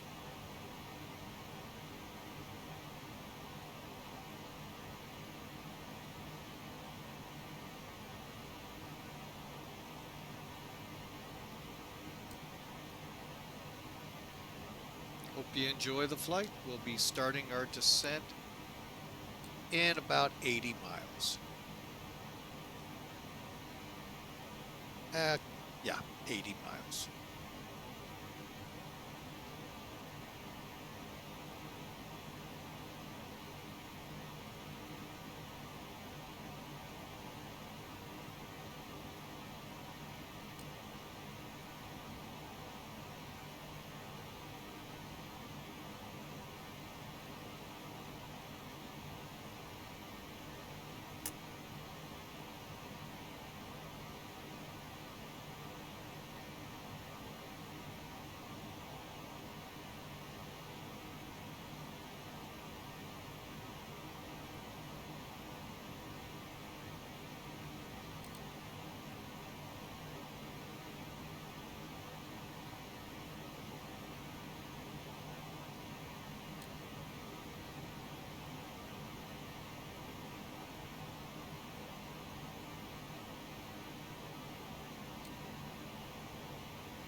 All right, folks, we are about 160 miles now from EIC, which, by the way, that is called,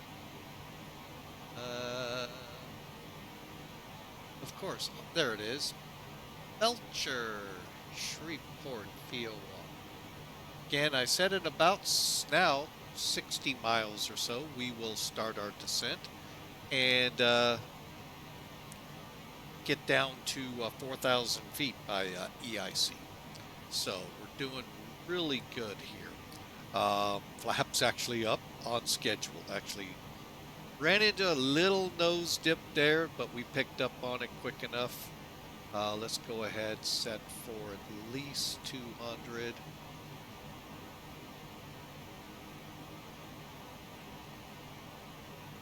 And our ILS is, we're going to do that right now. 200 is the minimums. Okay, so let's do that real quick. Why don't we? Okay, the arrival for here, coming into Barksdale Air Force Base, ILS localizer Yankee for 15. Here's your frequencies across the top. Common traffic will be 128.25. However, oh, wait a minute. No, right now will be 128.25. So I'm going to get that set real quick. You may not see this. It's just simple setting a radio, folks. Okay. Fort Worth is down, so who knows? But anyway, and then you've got what's important, the localizer, 108.9. We have to set that here. Final approach course will set here. Now, SUDEE, S-U-D-E-E, 11 miles from Belcher, 6 miles from the airfield, or 6.5. Okay, either way, we're looking at being at 1,800 MSL, or 1,637 feet above the ground. The airport sits 165. Do the math, you're pretty close. All right, next up, our decision. This is the point. Always kind of interesting to listen to streams. All right, the minimums for this airport are ILS decision altitude. Altitude is MSL. 363 feet above sea level. Okay, now that is 200 feet above the ground. Just a side note here, folks, METARs, when you read them, anything that's about a cloud is above the ground, not above sea level. Believe me, if you're at Bogota and it says 200 feet for your clouds, whoa, you're not even going to see them, folks. They're about 8,000 feet below you underground. So they're always above ground. So just a side note. So what's in the parentheses is above ground level. Same point in the sky, folks. So when you're coming down the glide slope, you'll see 363. Good luck. It's interpreting it here. But you'll also see 200 here at the same time because you're crossing the same point right there. Your missed approach, left turn, join the let's try that again. Join the radio 143 out of EIC, Rectelvi, which is 34 miles from the VOR to 3,000 feet. Okay. Emergency safe altitude within 100 miles of the field is 3,700 feet. Here's how we're doing this. We're coming into EIC. We'll track 158. Inbound to Lonick, and then fly the course. 108.9 again for the localizer. 149 final approach course. And here's what you're flying on missed approach. Vertical profile and the remainder VORTAC EIC 4,000 feet or above. I want to be at 4,000 feet. So we're 20 miles out from that descent point. down to 2,500 feet by Lonick, and we should be coming down the ILS. Okay.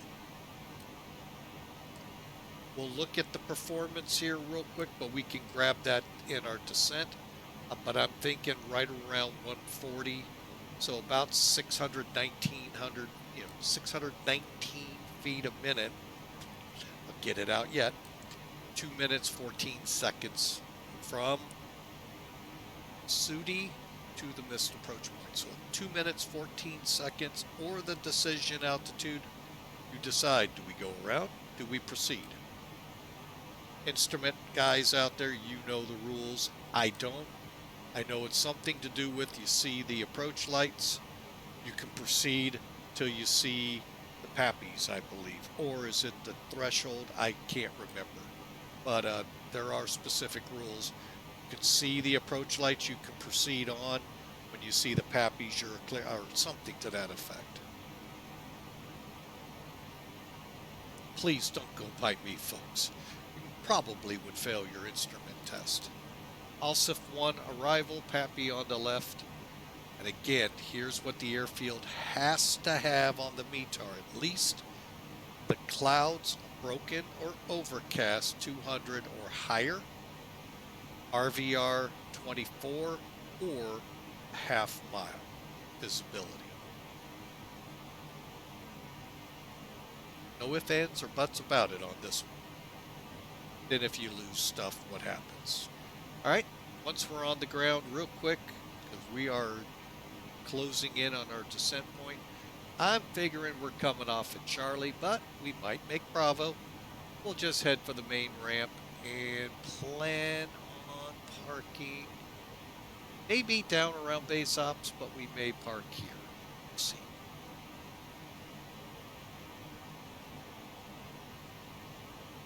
All right, let's get set up for the descent, shall we? Okay, we're 102 miles out.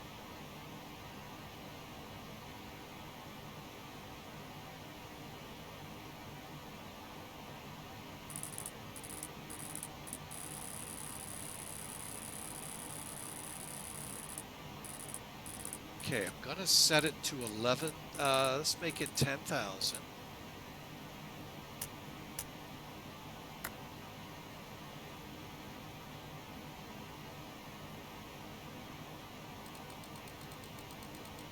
We're going to start ourselves down at 320.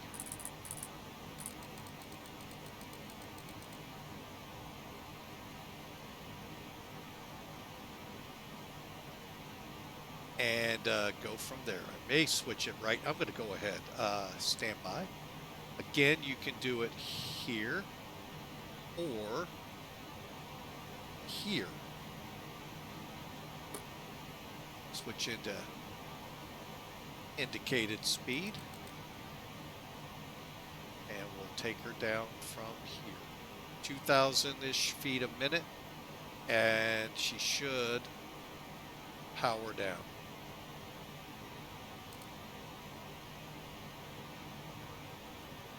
If not, spoilers.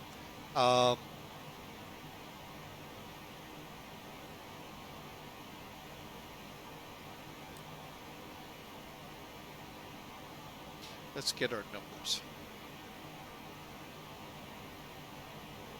Go to landing perf.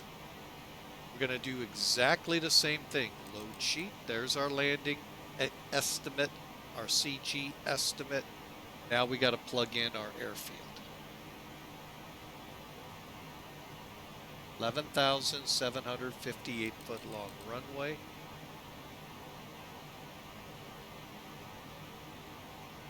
Call it 800, 700. I go down on runways, folks, because if you go up, that means you could run off the end of the runway. Airport is 165. Now this I will round up. And our heading 150. And we got a dry runway, I believe. Weather in the area is again 140. Oh, this is 16 minutes old. 140 at 9. 15 is still our runway. 10 miles visibility. and a few clouds at 19,000 feet, 28 degrees. Nothing in the realm of below minimums.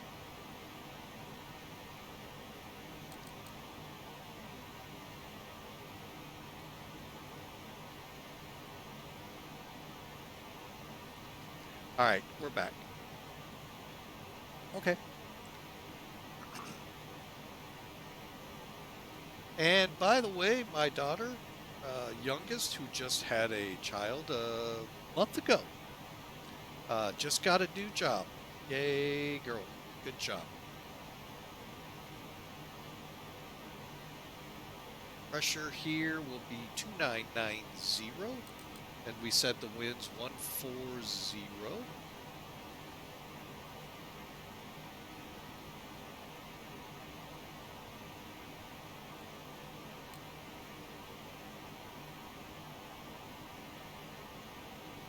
All right, so flaps up speed, folks, is 224.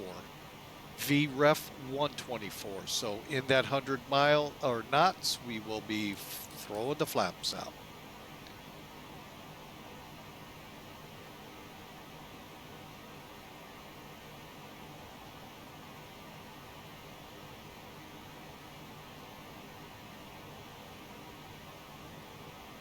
Okay, so here you go. Oh, and one last thing on here, folks. Here's the differences in how much runway we eat. Half of it or 3/4 of it. I'm going to go with medium, and we'll see where it leads us.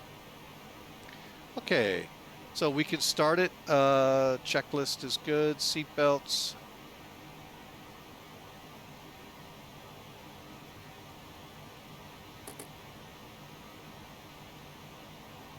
Ladies and gentlemen, the captain has turned off the fasten seatbelt sign. However, we always recommend to keep your seatbelt fastened when you're seated. Okay, so we're just now through 21,000. So folks, I hope you're enjoying the ride. We are looking pretty good at this point. Fort Worth has come offline, and we're 7 minutes, they're saying. Yeah, I wouldn't go by that. But we're pretty good on our descent profile, I think.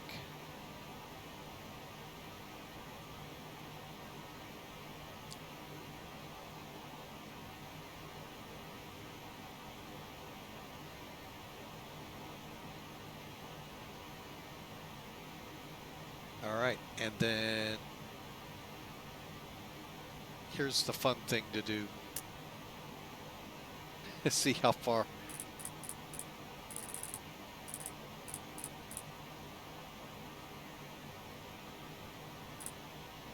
Let's see if it stays on.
All right, we said 2990.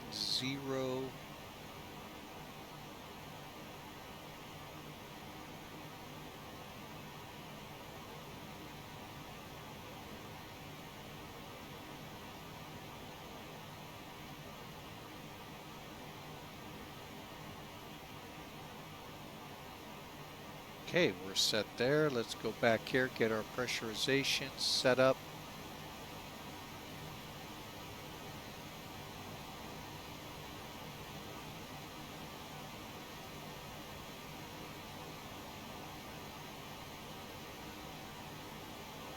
All right. Now, how do okay? Y'all flying Boeings know you got to set your landing altitude, right? How do you do it in this plane? Well, it's this white line, and you just try to get it close to zero in this case. Now, if we're landing in say Denver, we're going to be close to 5,000. So you could get away with a higher number. Don't worry about this part. This is your cabin pressure at zero. You're getting it set for landing.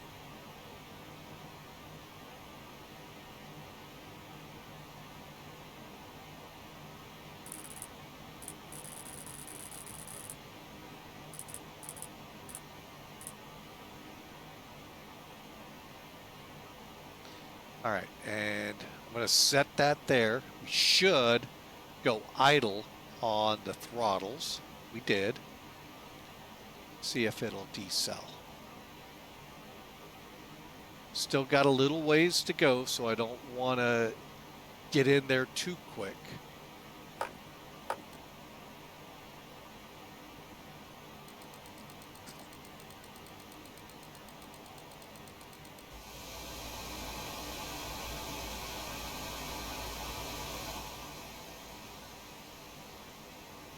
Oh, we didn't play with the TCAS. Dang it. All right, so you got your above, below. Right now we'll stay normal. And there's 40-mile ring. That's pretty cool. Neat stuff. 14 and 6. And, oh, I thought we had traffic in front of us. Oh, Lord have mercy. That was my plane. And we are coming up to BERKE. And I don't think we have an altitude on BERKE. Nope. All right, so we're going to steepen the descent a little bit. That kind of concerns me in that BERKE is about 11 miles out.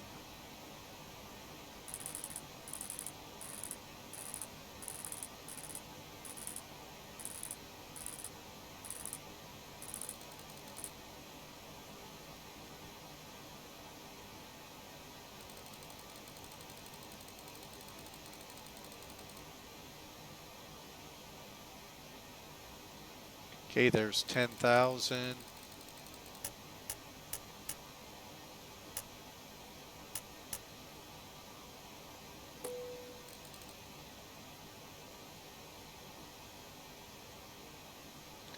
Okay, and let's go ahead and run it to the best we can. 10,000. Approach checklist, please. Seatbelts and shoulder harness. Check. Seatbelts and no smoking signs.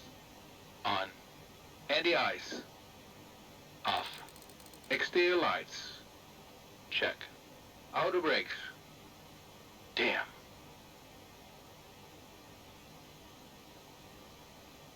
Low.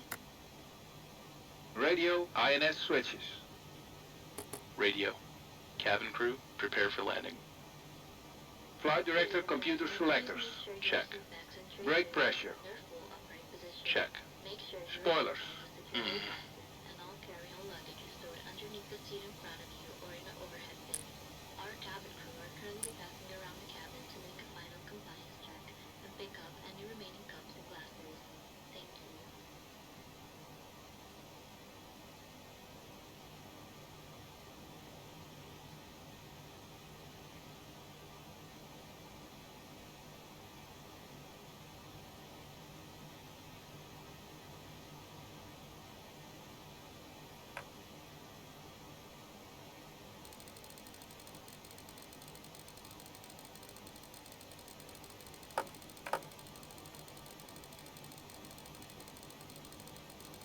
Armed.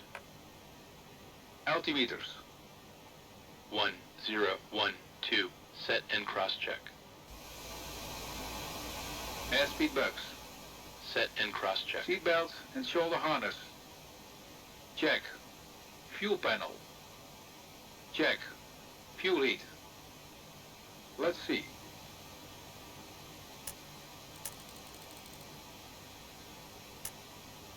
Off. EPR computer. Let's see. Go around. Cabin altitude. Check. Circuit breakers. Check. Approach checklist completed.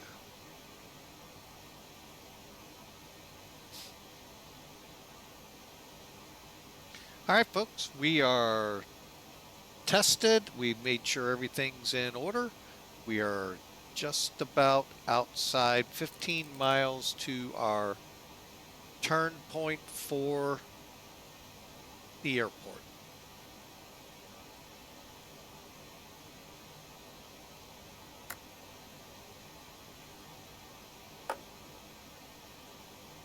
Thousand level off.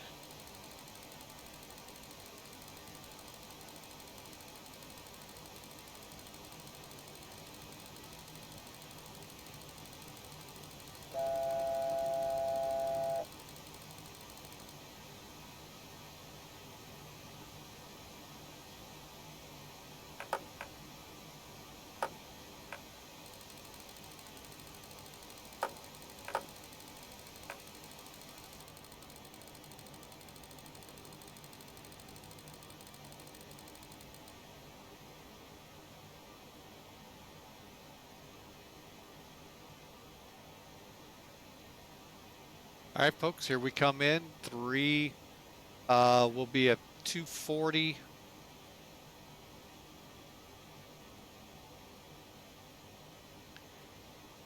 For 9 miles.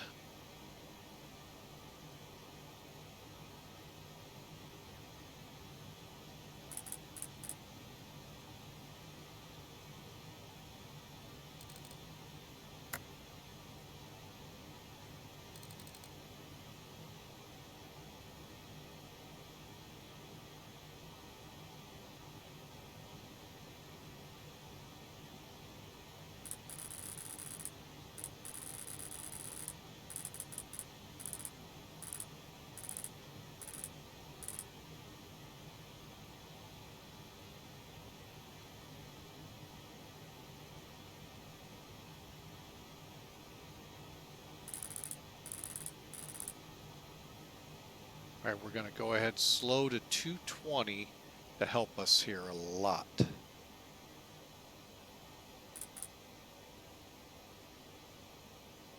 And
okay, we're not on course yet.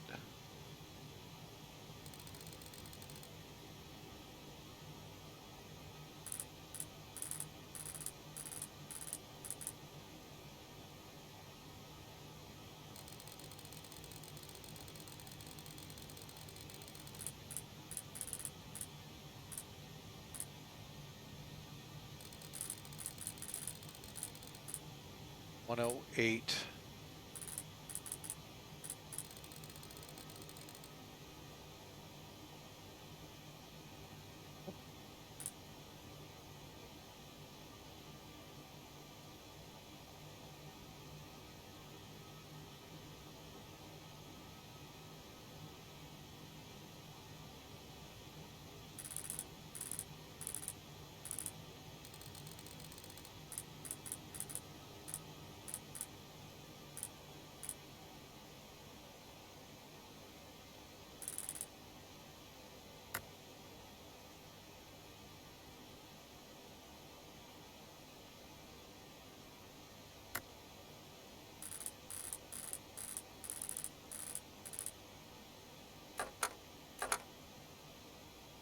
Flaps 5.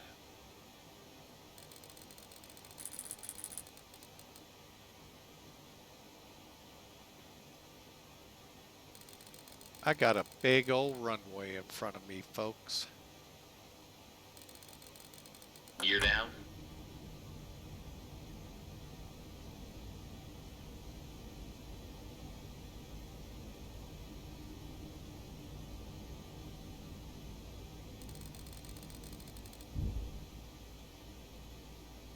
Gears down, green light.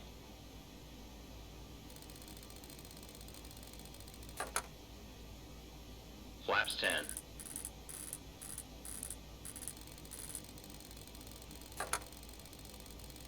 Flaps 20.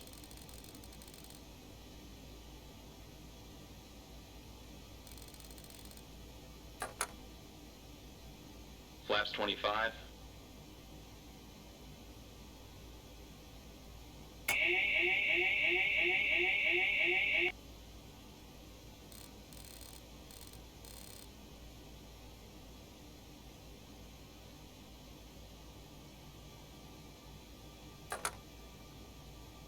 Flaps 30.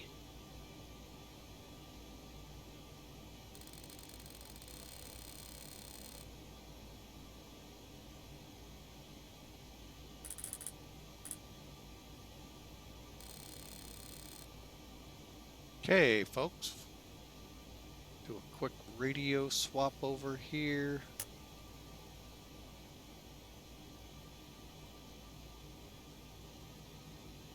Barksdale traffic.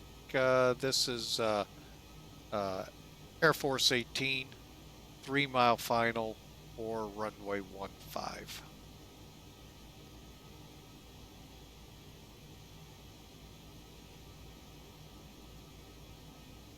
Okay, flaps are 30 and 30. Spoilers armed, brakes armed. We're cleared to land.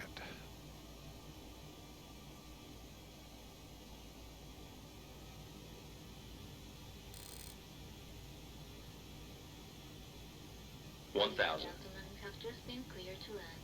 Please make sure your seatbelt is securely fastened.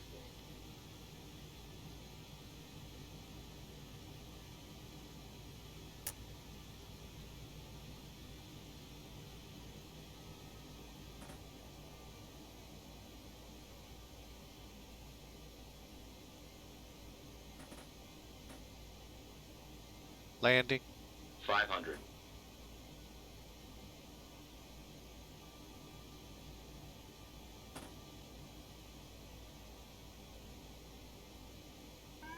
Sink rate. Approaching minimums. Minimums. Pull up. Pull up. We'll go around. Gear up. Flaps 20.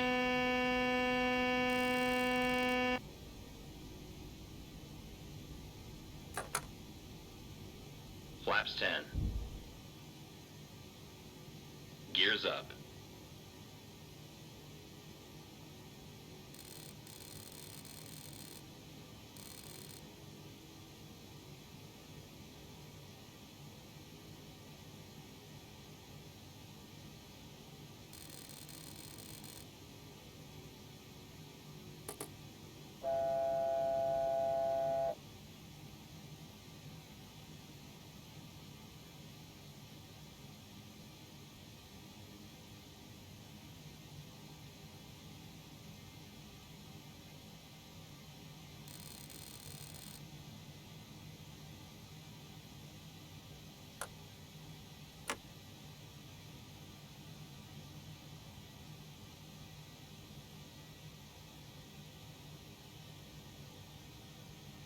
All right, folks.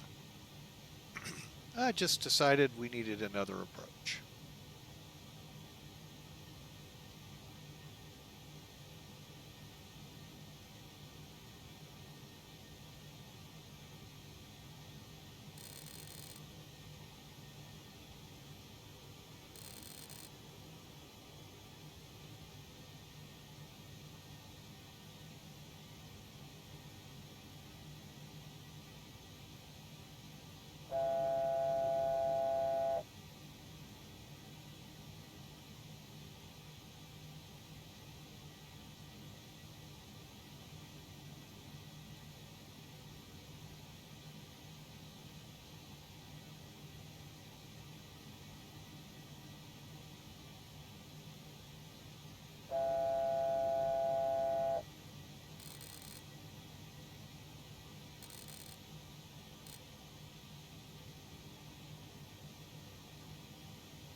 Flaps 5.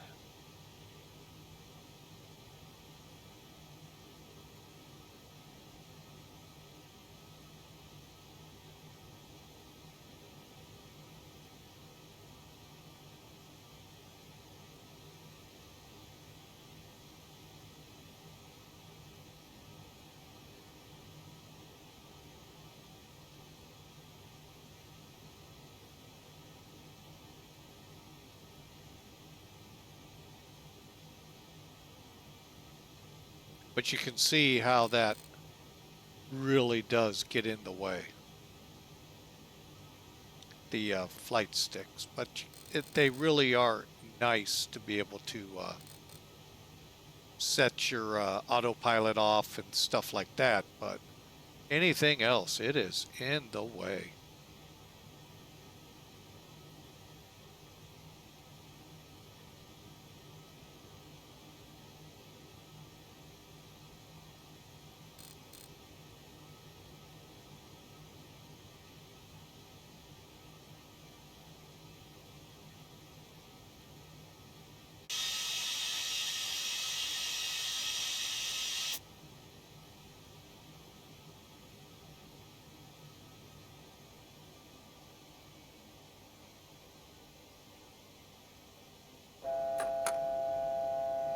Flaps 10. Gear down.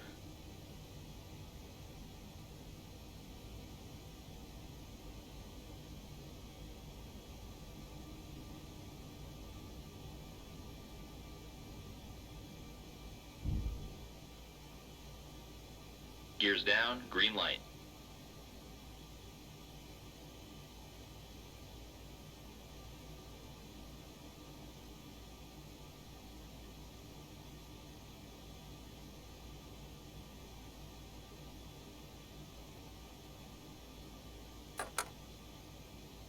Flaps 20.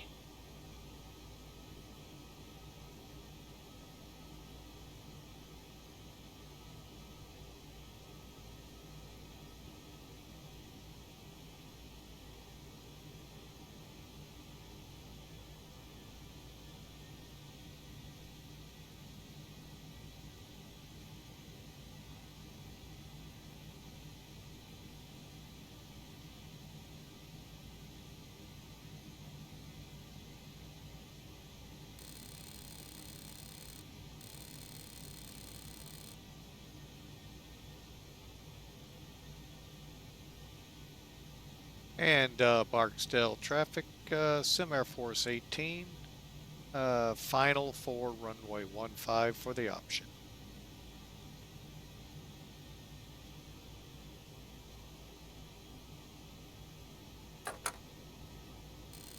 Flaps 25.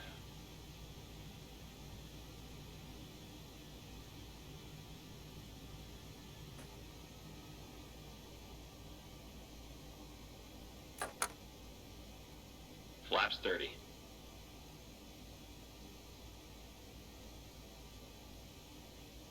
Ladies 1,000. and gentlemen, we have just been cleared to land. Please make sure your seatbelt is securely fastened. Okay, we'll land this time.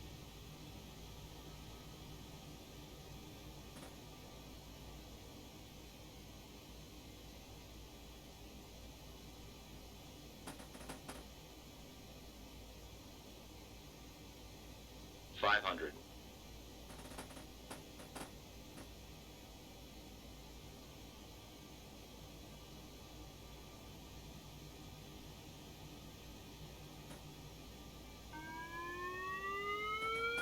Approaching minimums. Minimums. Sink rate. Sink rate. 50, 40, 30, 20, 10. Check reverse.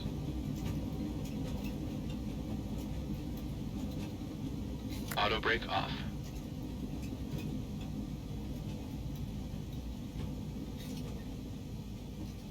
.60 knots. Out, off, reverse. All right, looks like we made Bravo, folks. Welcome to Barksdale. Yeah, I just chose to do the missed approach, folks. Welcome to our destination I got airport. 11,000 For feet your of safety and runway. comfort, please remain seated with your seatbelt fastened until the captain turns on the fasten seatbelt sign and we have parked at our gate.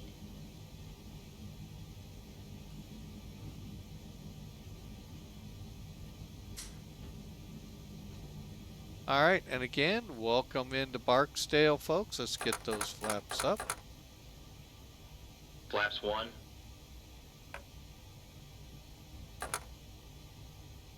Flaps up.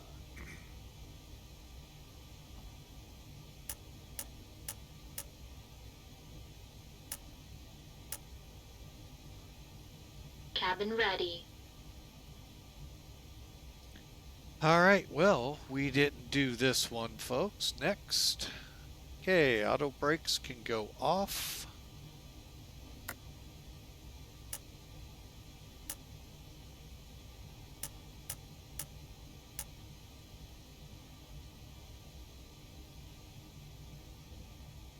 Engine, wing, NOS, transponder.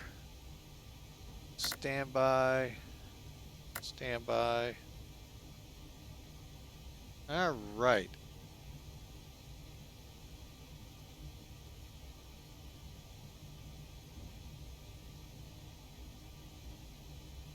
It's a fun place here, folks. I mean, I've been in here in FSX numerous times, and I always like flying in here.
All right, and outflow valves open there. We can turn the aft cargo heat off.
Okay, parking brake is set.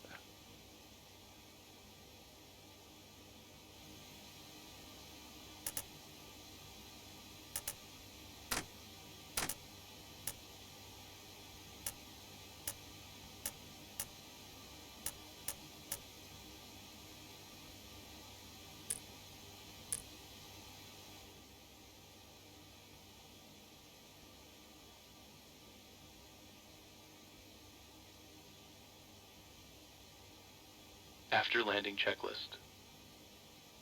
Brake pressure. Check. Body gear steering. Damn. Oops. Arm.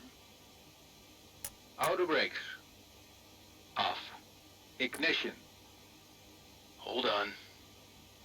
Off. Engine and wing anti-ice. Off. Radar and transponder. Stand by. Flaps. Up. Spoilers. Down. Stabilizer trim. 7 units. Outflow valves. Open. Pressurization mode selector. Manual. Ah, Off cargo Hawker. heat. Off. Sure, it looks like APU. Singapore. Check. Checklist In completed. your imagination.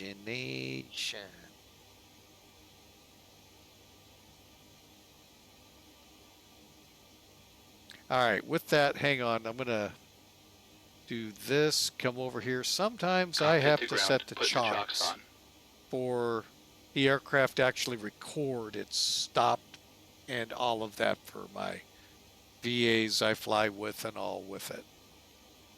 Chocks are on.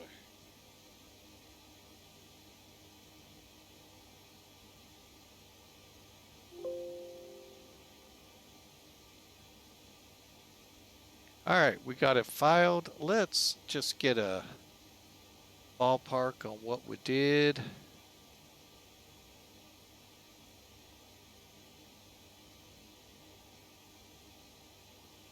Oh, I thought it said here. That's what I get for always thinking, folks.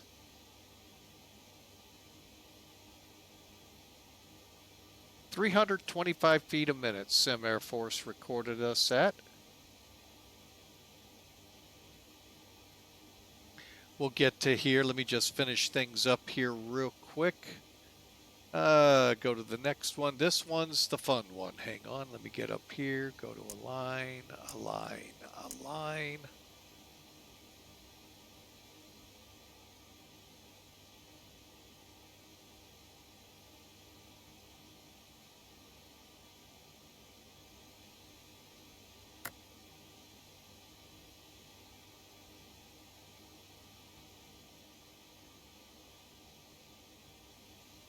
Okay, here we go. Final checklist. All right, secure cockpit checklist.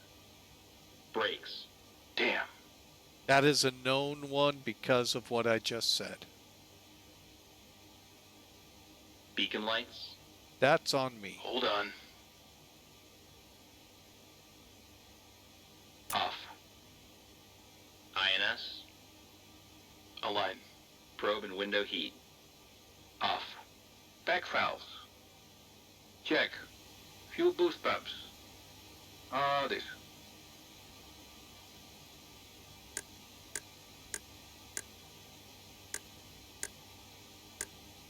Off.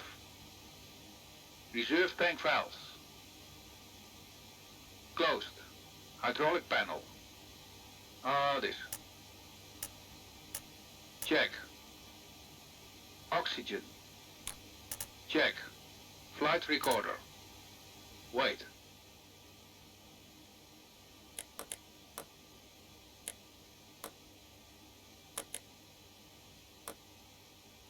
Off. Emergency lights. Hang on a second, folks.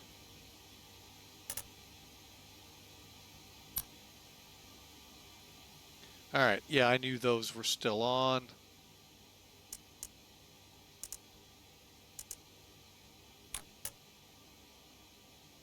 Off. Radar. Off. INS. Off. Radio switches. Wait. Checklist completed. All right, folks, we are done with this flight.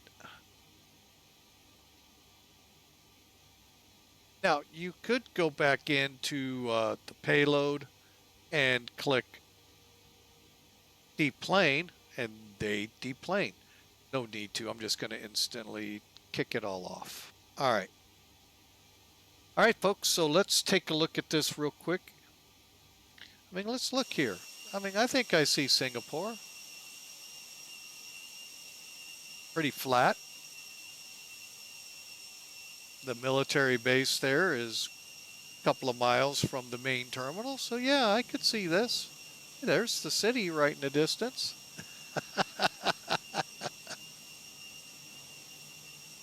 Oh, what you're talking about, Hawker?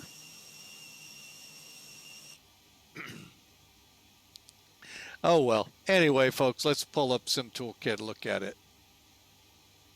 And we'll do that in about a minute and a half here real quick. I'm going to just get the final thing set up.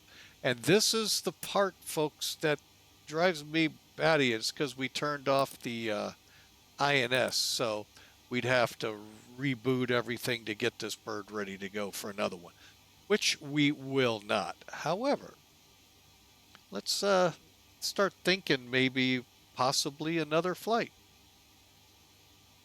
Pretty much talking to myself because I don't think I have any subscribers listening in, looking at my stats. So, oh well, 48 seconds to go. We'll have y'all back. Oh, nope, nobody here.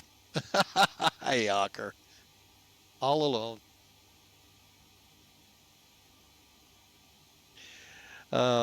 So hope you're having a good day there, Hawker. If you didn't hear, the youngest got a new job.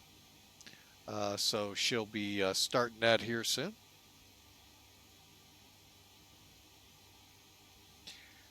Now the old man needs to be hooking up something.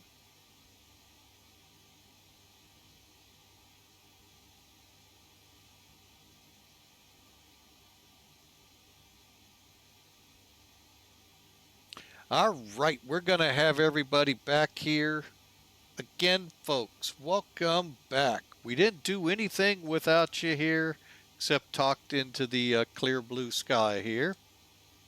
But if you'd like to hear everything you missed, hey, head over to our YouTube channel. We got every video we've done up there in their entirety. We don't, one, know how to edit, so they're not edited. So enjoy. They should be commercial free. I can't guarantee that. So, but I think they are. The ones I've rewatched just to see appeared to be commercial free. All right, so let's get into this. Let's see how bad we did on this approach. We did twice. Nice little racetrack there.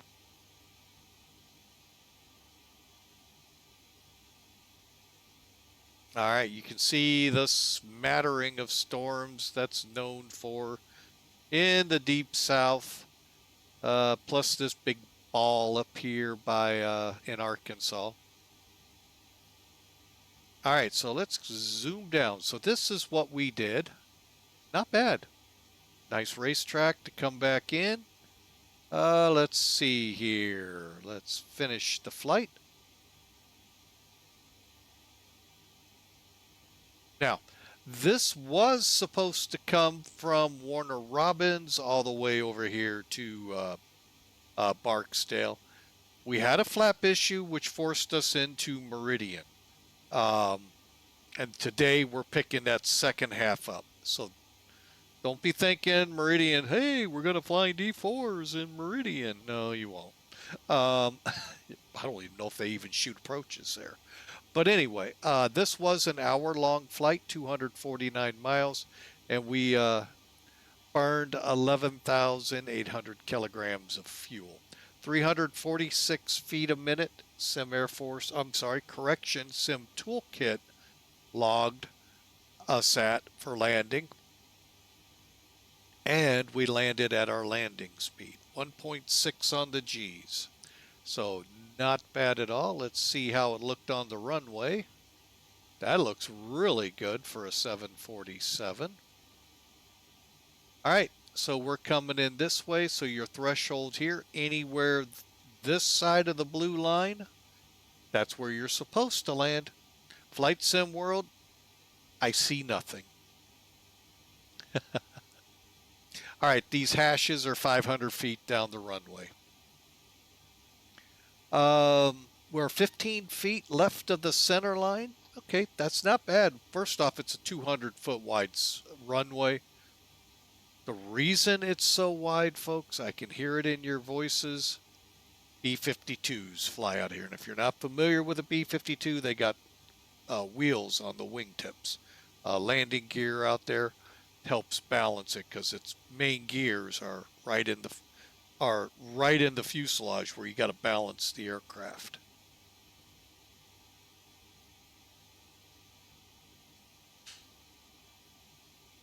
My bad, the width is actually almost 300 feet wide, giving them a lot of wiggle room. And some of the missions they come back from, folks, they were quite long, so it does not hurt to have more wide, more width in the runway.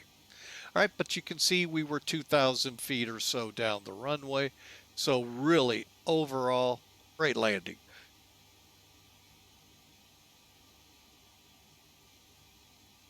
I see nothing. And guys, you actually expect me to fly with my eyes open? I don't even do that in the real world. Why would I start in the sim world?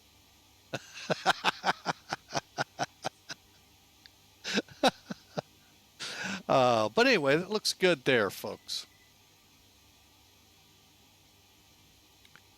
And we're pretty close, obviously, to the DV drop-off area, so we did pretty good there. All right, folks, and trying to think of anything else we could fly.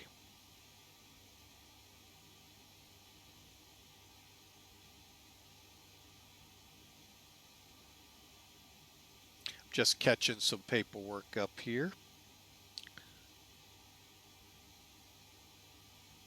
Well, Sim Air Force will be happy we made it into the airport finally.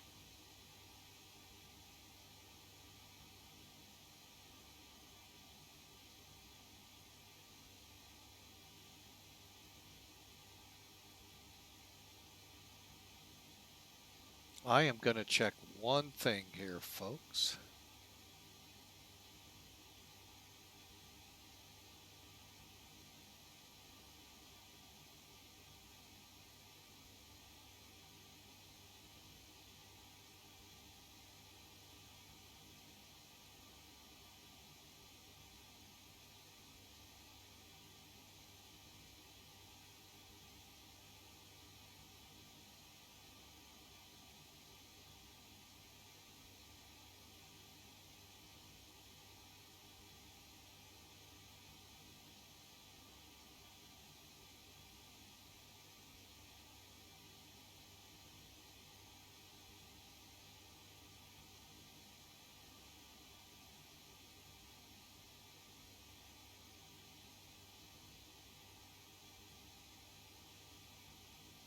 All right, folks, I am going to actually take a quick break here while I think through our next, geez, someone's talking citation.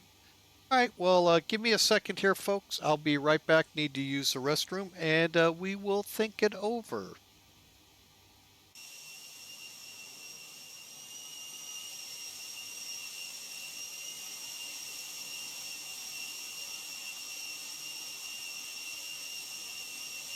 Give you a better view here.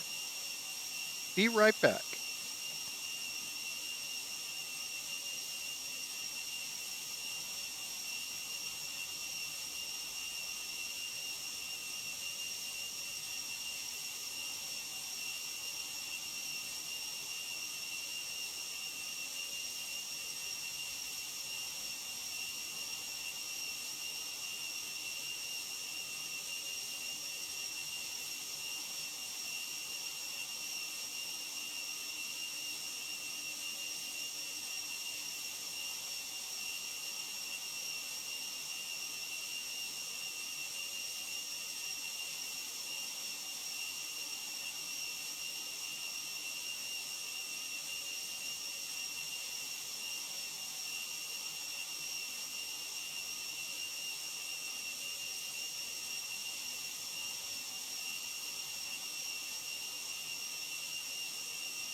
All right, folks, we're back with you.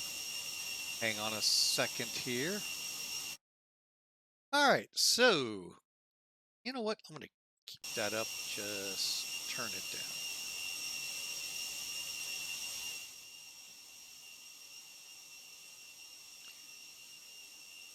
All right, let's see. So we have a request from Hawker for the good old Citation to make its return flight this day.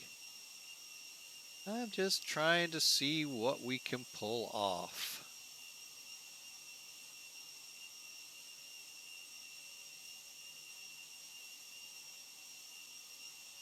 Check out my good friends at flightaware.com. See what we have going on in that world.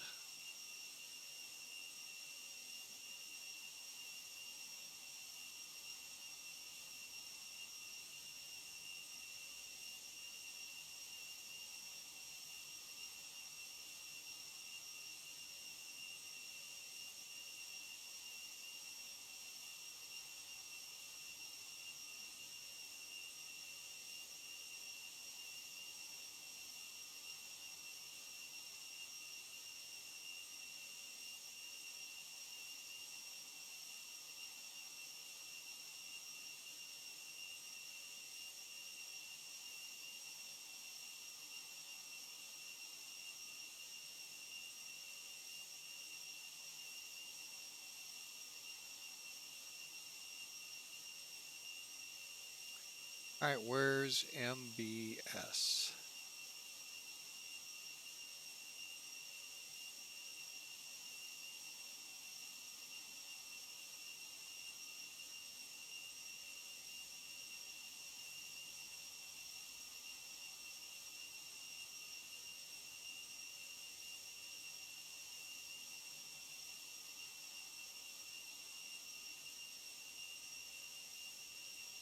Oh, Saginaw.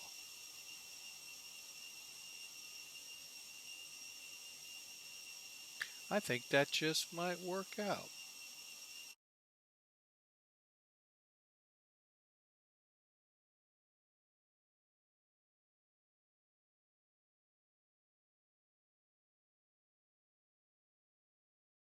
Oh, what airport in the Memphis area? Do we want to just go out of Memphis?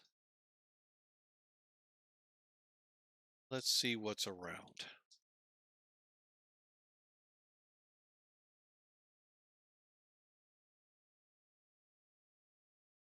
How about Olive Branch? I know somebody likes that airport.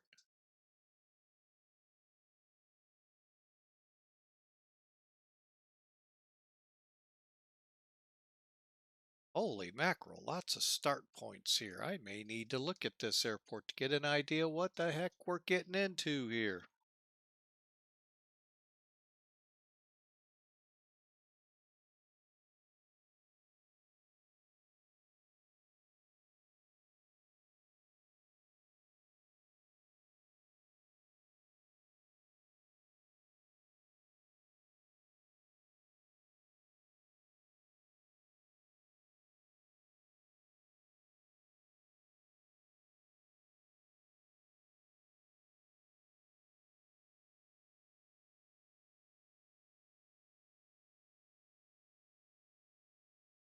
How about right there?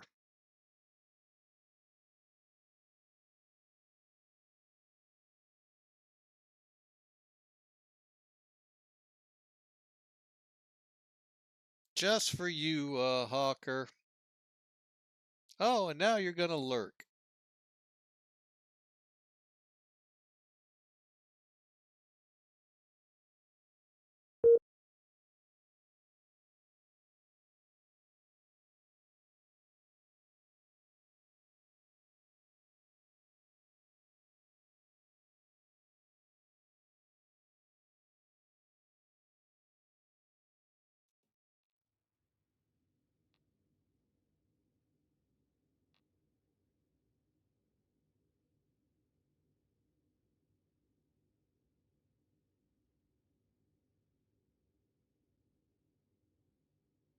All right, folks, let me get some stuff refired up here.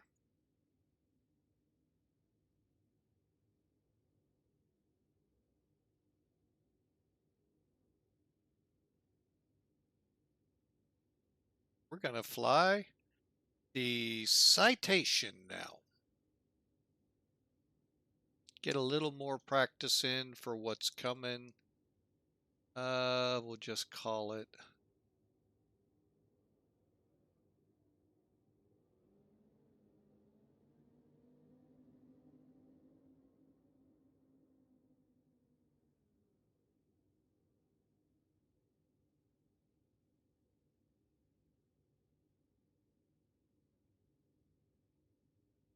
we're going with Olive Branch, so that's OLV. I'm just getting a new title put in here, folks.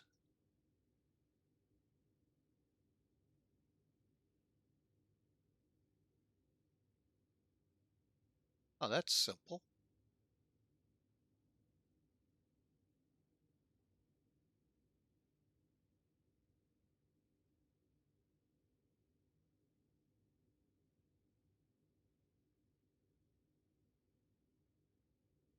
All right, where do we want to go? Do we want to take it maybe up to Saginaw or...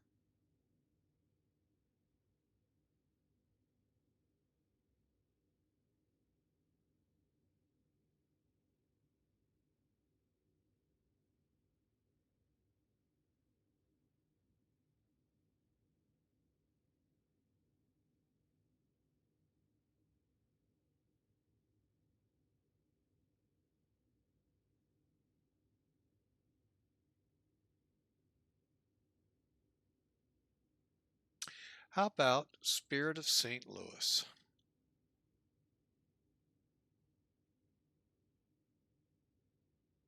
Nice little 200-mile run, and that'll be a good one for the wrap up of today. All right, so we're going to kind of do this a little differently, though. I'm going to leave the plane. Let's kind of sit out here and see where we're at.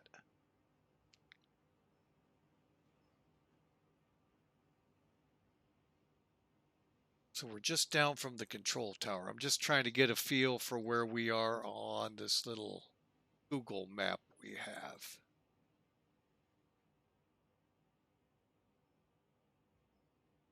Oh, it's about the right spot. Cool. So pretty nice little airport here, folks. Could see us here again. All right, so we're at Olive Branch, Mississippi. And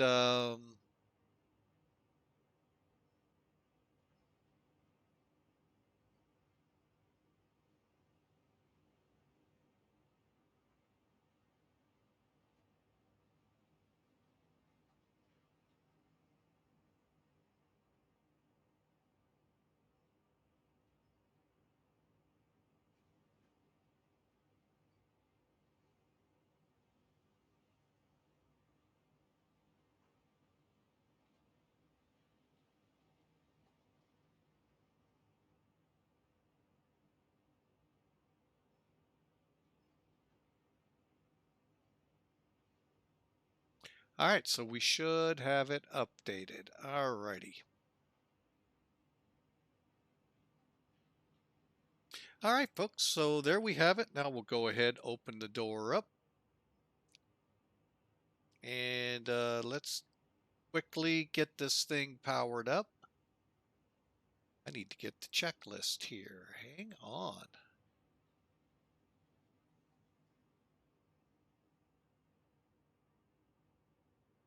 This will be good practice for Saturday for me. All right, so we need to pre-flight this, but let's first get her under ground power, shall we? Okay, so we're going to do our takeoff brief in a minute. Circuit breakers, fuel boost pumps are off. Ignition off. And batteries 1, 2 on.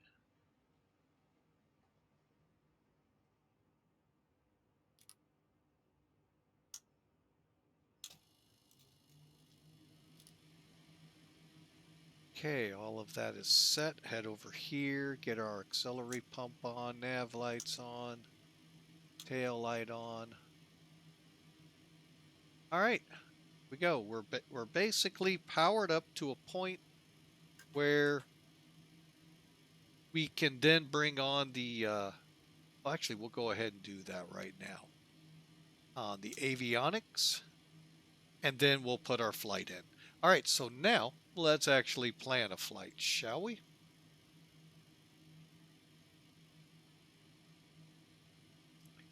And we're not going to be using an ACAR system, so I'm not worried about that.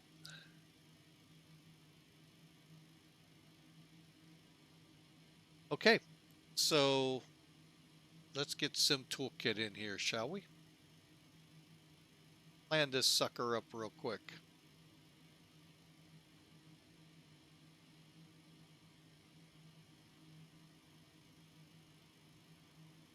KOLV, B.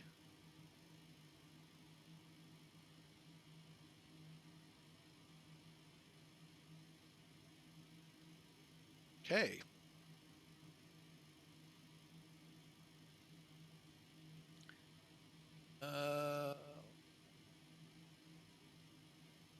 Have this one.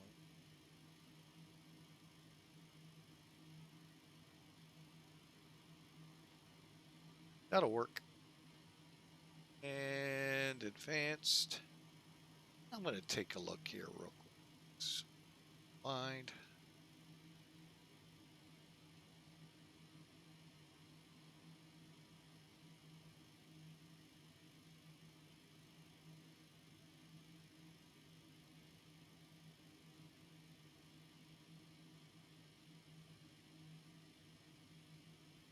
Oh, okay. Pretty simple flight plan. I think we can take that and take it to the bank.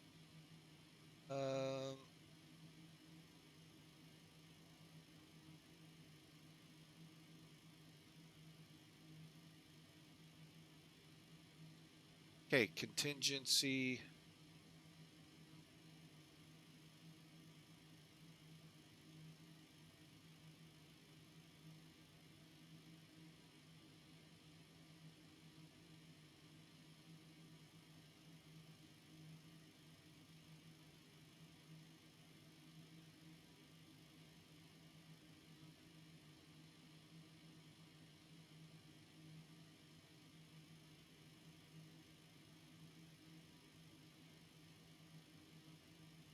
All right, let's see how this goes.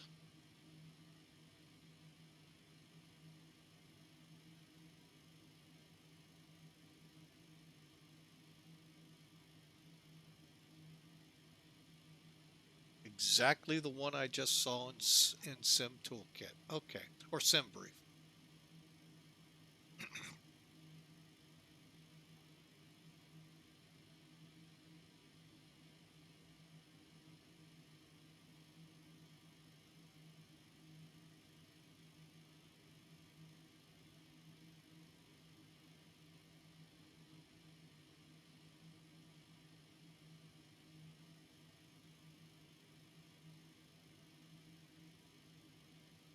All right, so that looks good. Fly now.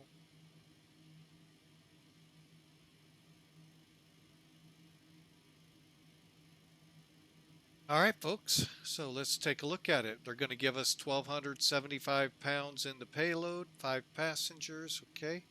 Working our way down. Block fuel, 4,800 pounds. And, all right, so we'll take off runway 18. Fly to Silver and the Silver 1 approach.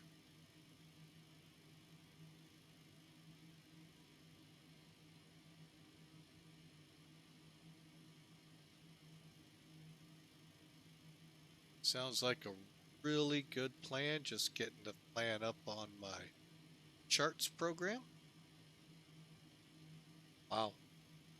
Surprised we don't have a departure out of here. We do not. Okay, one more look at the weather. Again, 230 at 8, so 18s are good. 10 miles clear, 30 degrees Celsius. Okay, good weather out of here. Let's take a look at it just to be safe. Looks good. That doesn't look good.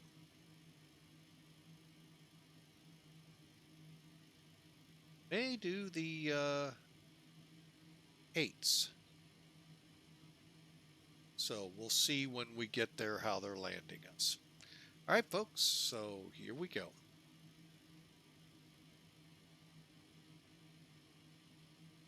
Might as well stay on VATSIM since we've been using it all day. Check our information here.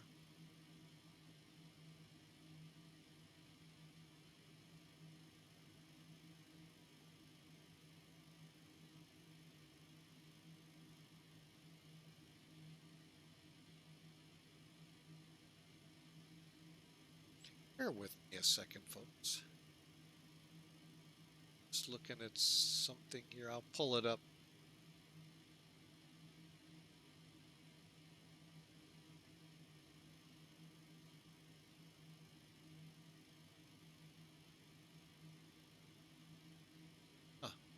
Okay, I'm just curious about something.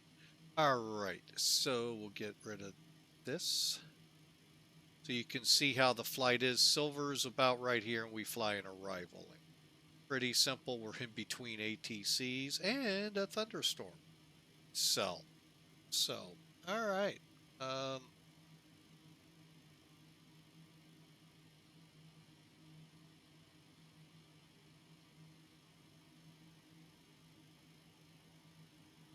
Just checking everything.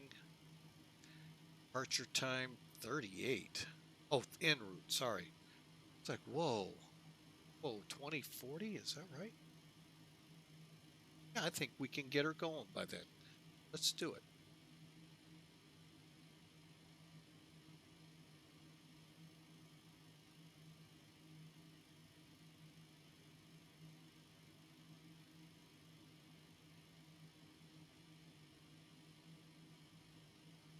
All right, so you all good and ready to go, folks? Let's do it.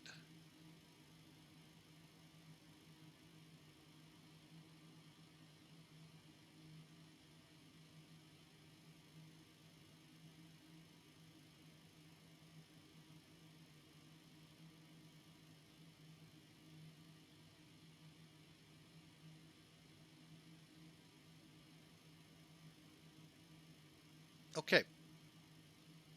Did this yesterday, so we'll init to GPS1 flight plan, load.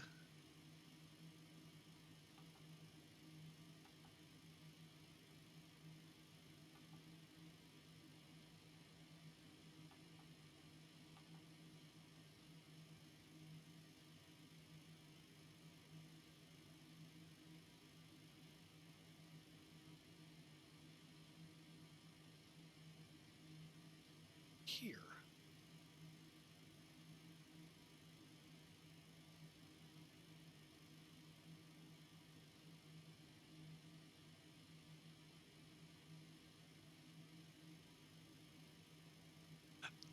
Nubbit. You know what, folks? I was looking for Memphis. Not that one. Soon as I was going through the list in my folder, I went, dag nabbit. All right, so we got it loaded. We'll go to the init page. Initial cruise, I saw, well, hang on. Let's kind of make this easy. We'll bring charts in. You're going, huh? Yeah. We'll view the sim brief from here.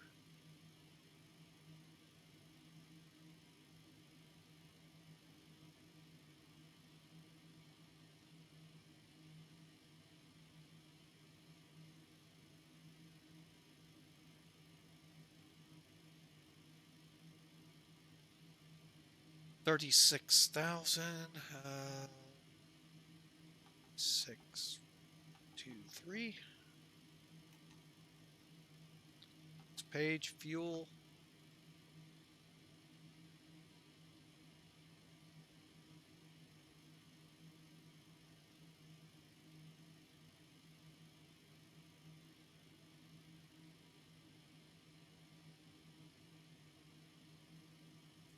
Standby. We'll be back to that in a second. Let's do our weight and balance real quick. Okay, payload on this load is, I'm going to go ahead and get rid of this.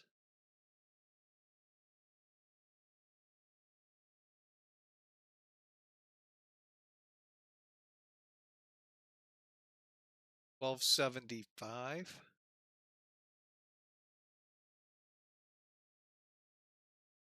Fuel.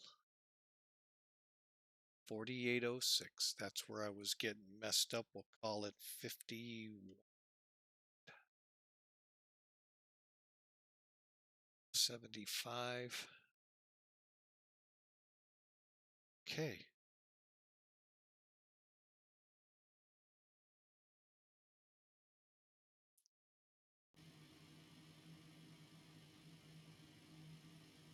Now we can put it in 500.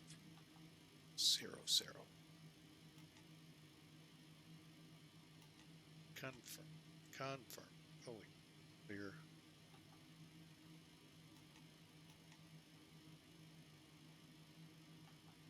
Oh.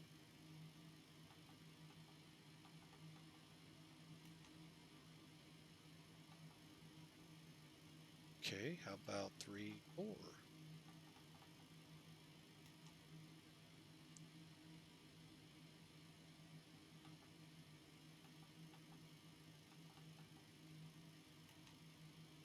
What can we do?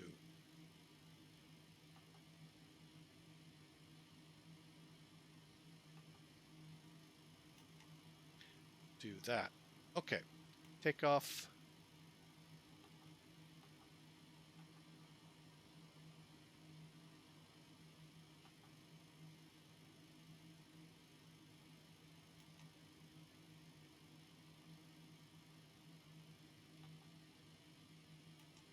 Departure 8.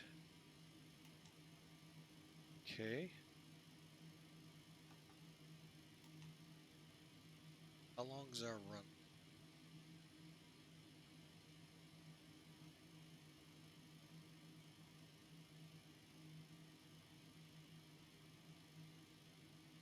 $6,000, so 5-degree flaps, confirm.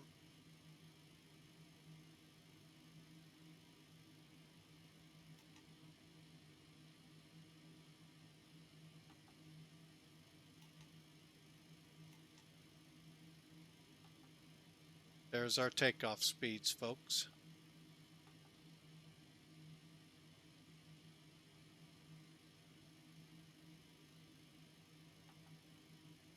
All right, now for the arrival.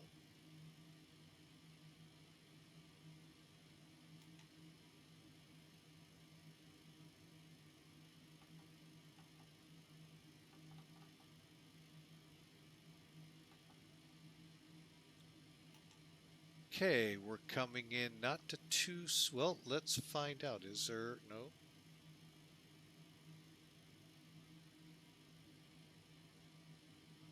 A 030 should put us on the 8s.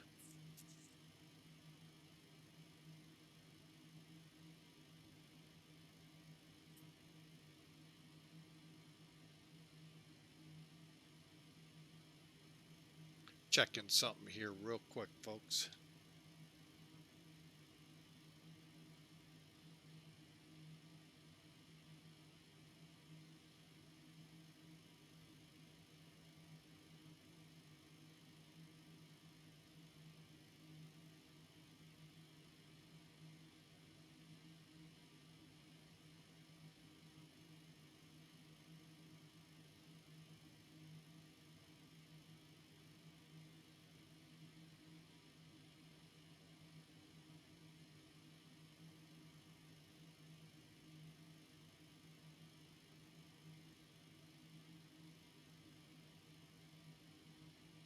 Guess because the way the winds are.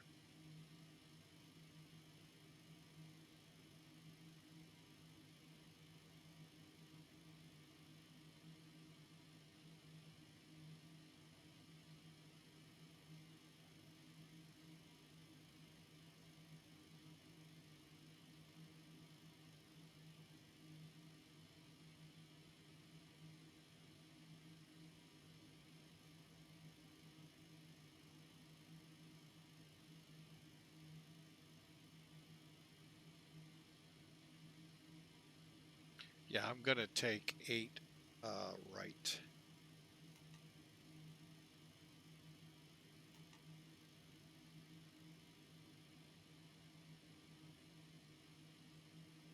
Okay.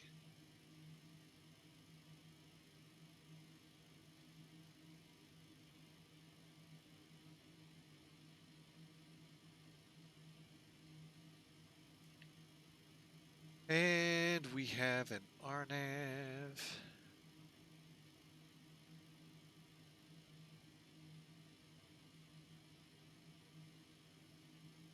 Perfect.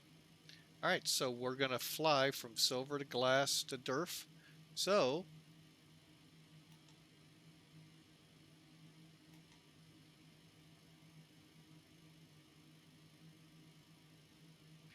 let's see. Oh, I see. So silver is the only one. Okay. Cool.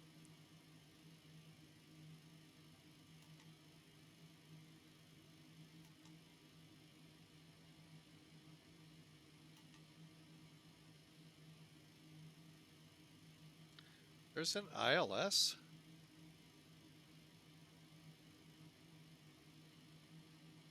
DRNAV.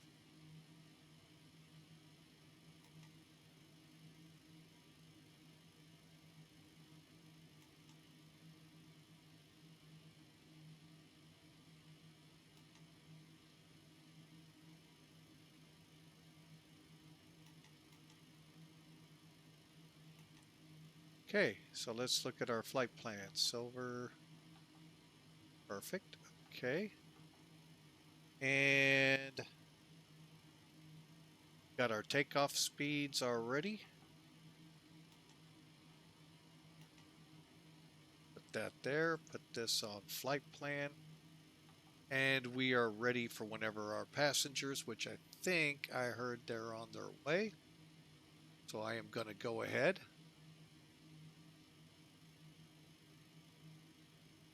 Make sure we don't have anything else I could get ready. We're out of here, folks. Flight plan speeds are in. Altimeter.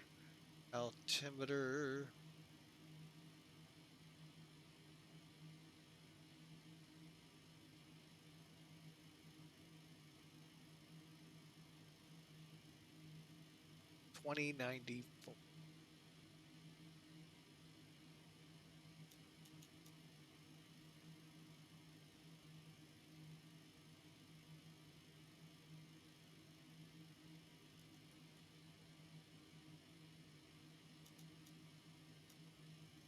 Hey,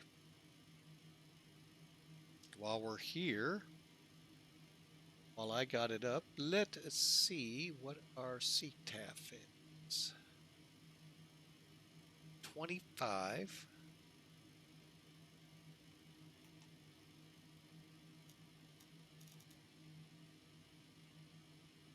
Two 7. Oh.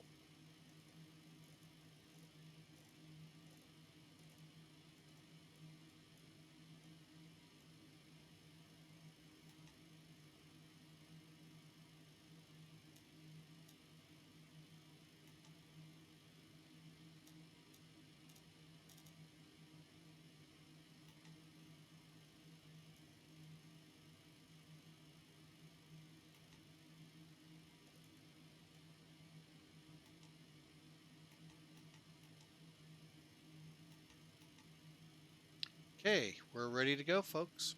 All right. This last check. Okay, I'm going to go ahead and turn this off, get the AP on so the aircraft can be readied.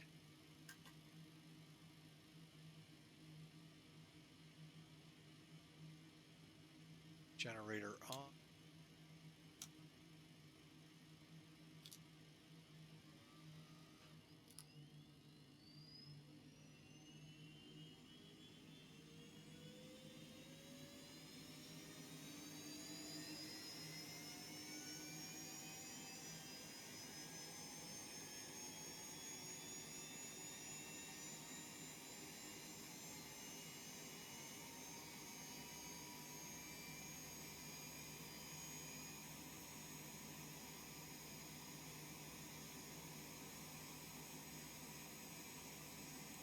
All right, bleed air.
Okay, so the barrow for this will be 4. Okay, and our initial climb to 36,000.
Okay, 1070. Oh, and we got traffic here, folks.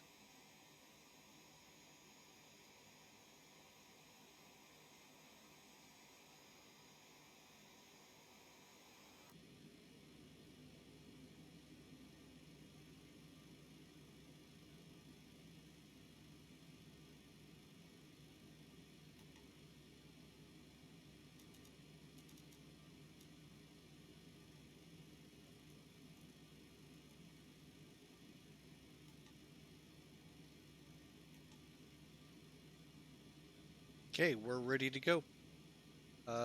We've got our our transponder set. Everything's ready. Brakes, chocks, throttles are in, and fuel boost switches on. All right, packs off.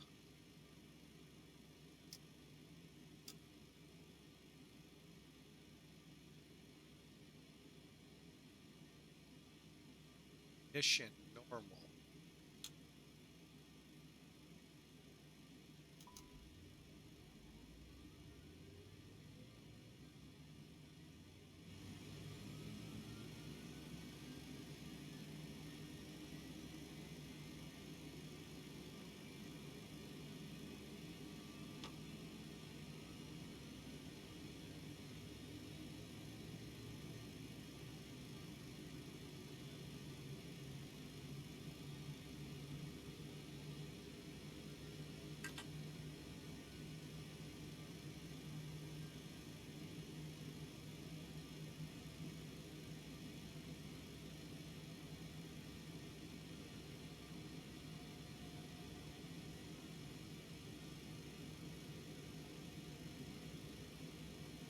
Okay, number 1 needs to start.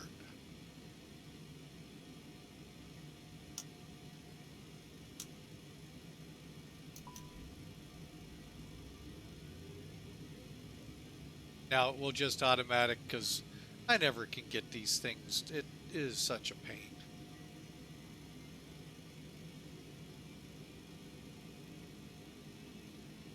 Got a smattering of rain around us.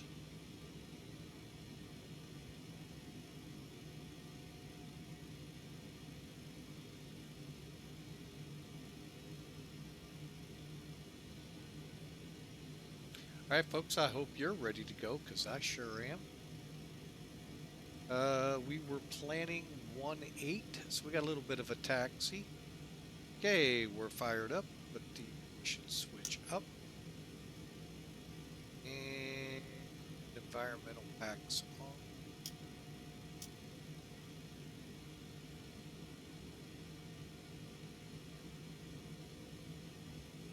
Leads on. Okay.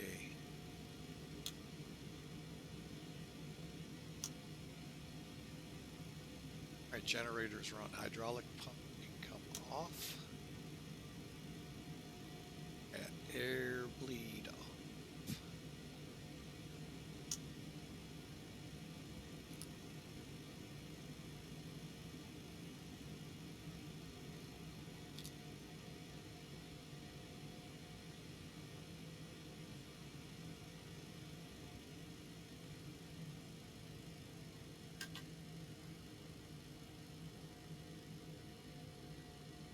Okay, as that's coming down, get our transfer pumps on.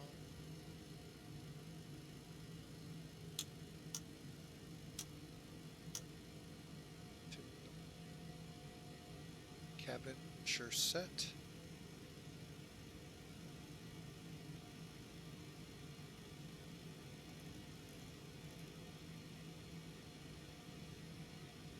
CBK.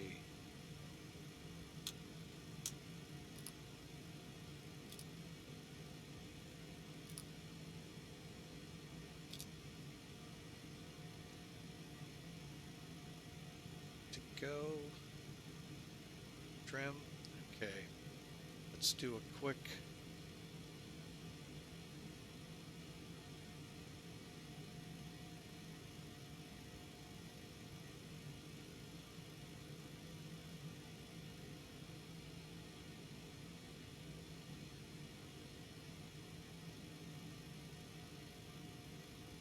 trim.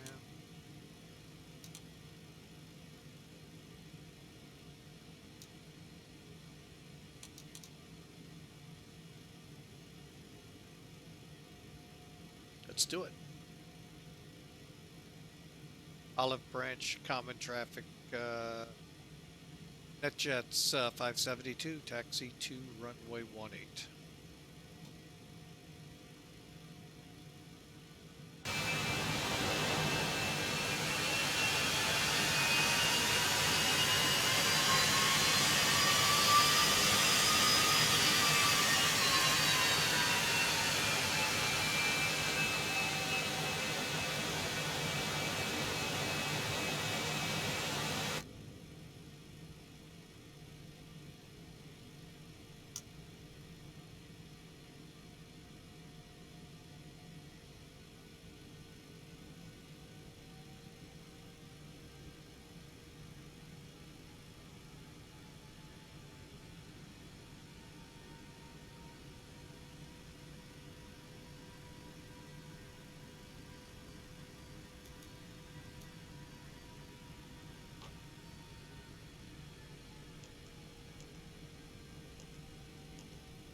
All right, folks, are you ready for flight number 2?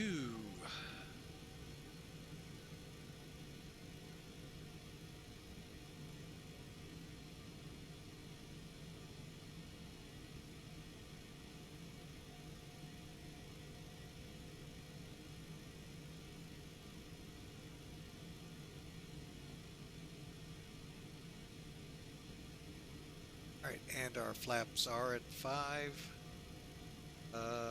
TCAS is on. Basically, I'm going to fly heading 180.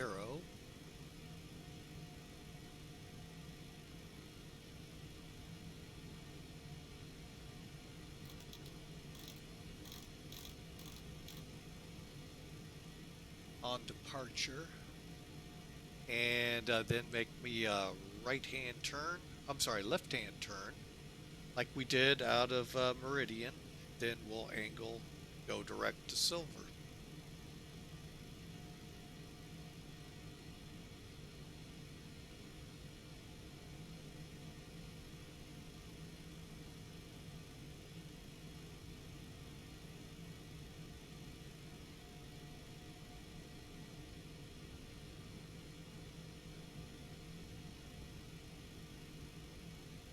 Olive Branch Common Traffic, NetJets 572 departing 18.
Okay, I think it's safe enough to make that turn now. It's the only thing I really hate. Due east.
All right, folks, and we're out of here, as they say. Climb power set.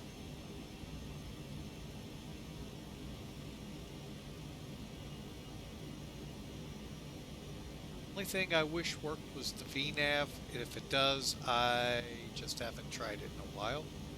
And strobes, cabin pressure, anti-ice as required, pitot heat as required. We're on our way, folks.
All right, folks, welcome back. Hope you are enjoying this nice little secondary flight we're doing.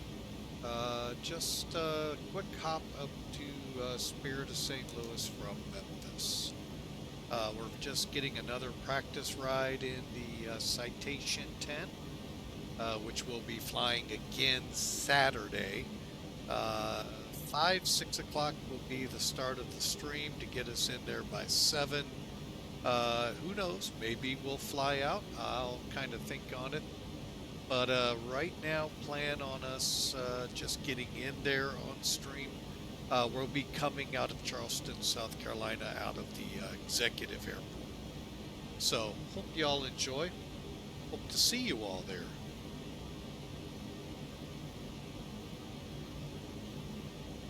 There will be a lot of people there, folks. So.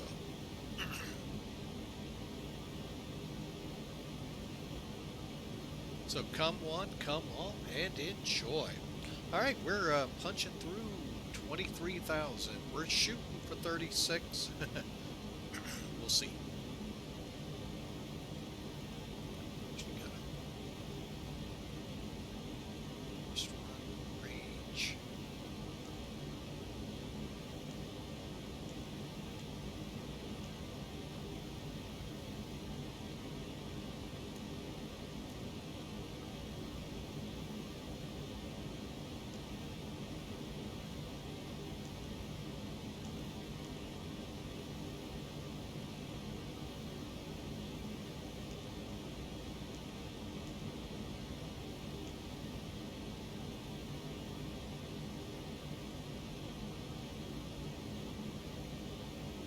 Silver's about 145 mile away. All right, so we'll just kind of keep on it going. Let's go ahead, nose over a little.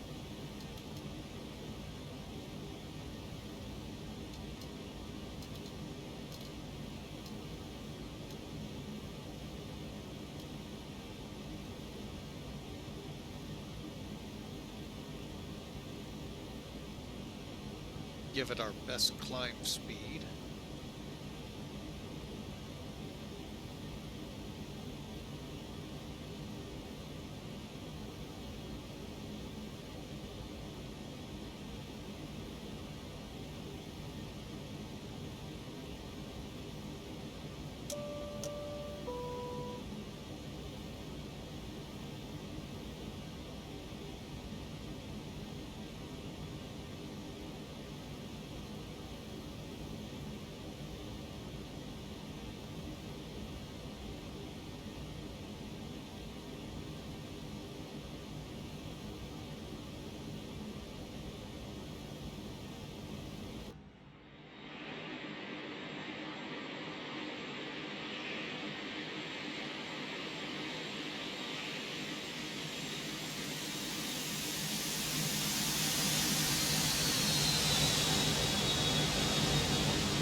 Alright, we're through 32. Now we're supposed to level at 36.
All right, let's real quick, folks, look at this arrival. There's not much to it, as we're going to level off here in a second. I have this up here real quick so we can make sure we don't overspeed the aircraft.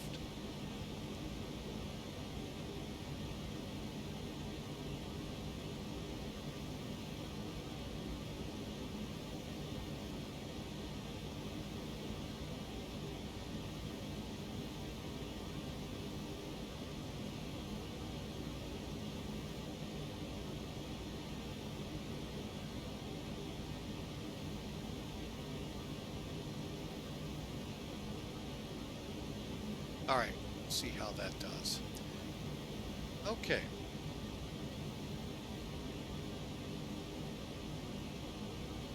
So we're going to come in, crossing SLVER at 12,000. We'll do a quick calculation to get a number in our head. Then we'll cross Glass. For 8 left, 8 right, expect vectors, but we're headed to Dirtiff. Reason for Dirtiff is that's our initial for the 8 right RNAV. Okay. Again, this is a DME requirement, IRU requirement, or GPS. RNAV 1 and radar should be around, but they're not. 463 feet above the ground is the airport.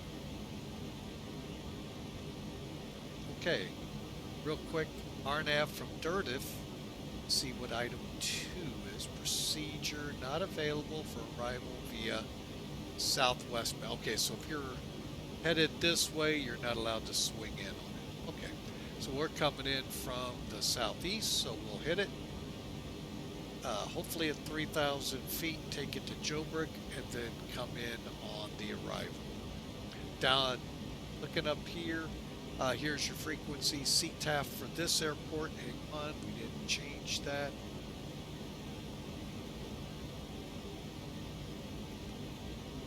Is 124.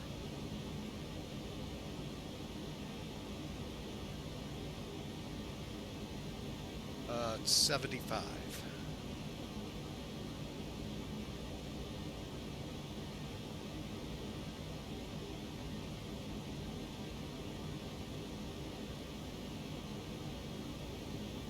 Okay.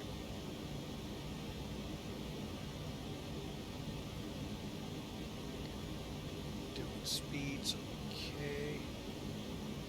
All right, top of descent's not going to be far away, I do know that. Okay, so that'll be our arrival. Again, it's a RNAV approach, so we don't have frequencies, but 079 is our final approach course. D-Town, 2,400 feet. Rapco is our final approach, or final approach fix is D-Town. Rapco's an intermediate, be on the ground. Get our landing speeds up here in a second, but I'm thinking about 120. So as long as we're doing about 630-ish on our descent, we're okay. Got a Balzer for the approach, FASI on the right. FASIs, remember, are boxes set in front of each other to set not alongside like PAPI. So we'll be watching for those on the right. And missed approach here is 3,000 to Huey, and then a right turn to Banana and hold. Pull back to Durf and hold. So basically we missed approach to here, back to here, and then we go into a hold.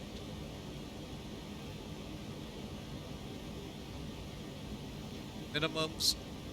Okay, it's going to be 660 feet above the ground. I'm sorry, above the sea level, 200 feet above the ground. RVR of a 24. Now if we're running, I pretty much know this, flight directors or autopilots, HUDs, our altitude drops to, or RVR to 18. Not an issue today, folks. As you can see, 0306, 10 miles clear. And there you have our arrival brief, folks, with speeds. We'll pull those up here in a second.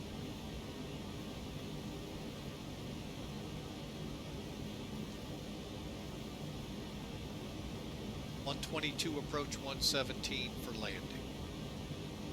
I need the progress page, sorry. You need that first.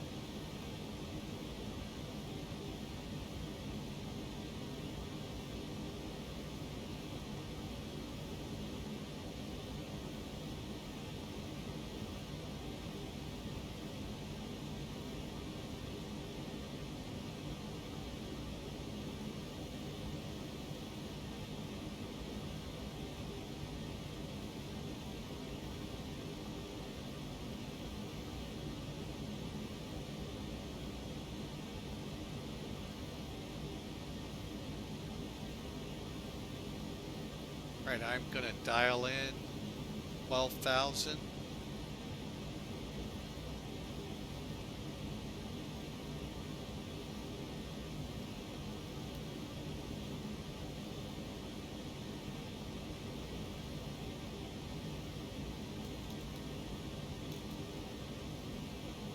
go.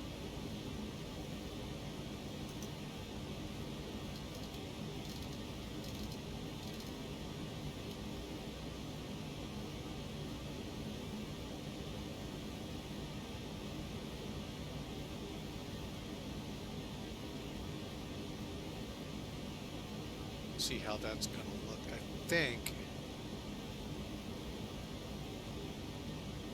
far silver. They have to go steep.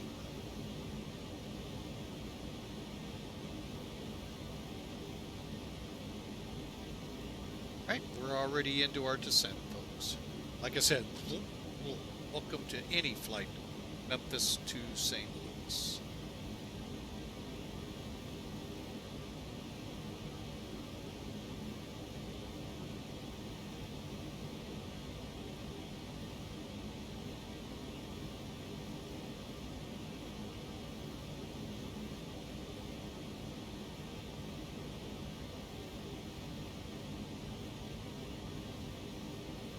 Our moderator has been popping in and out here from work. We sure appreciate that he does take some time to head over and check us out. But if you get a chance, listen in to him, folks. He does quite a bit. He'll do flight simming on occasion. He'll play the drums. He'll, pretty much interesting show. You never know what you're going to get. But when you see him online, check it out. Because he is trying to build a Hawker, will take a Hawker 125 fuselage, turn it into a working flight sim. I'm not sure what flight sim he's decided upon for it, but it's in his garage right now. Pretty much nearly the whole fuselage, so pretty ambitious and undertaking, but we'll see how that goes.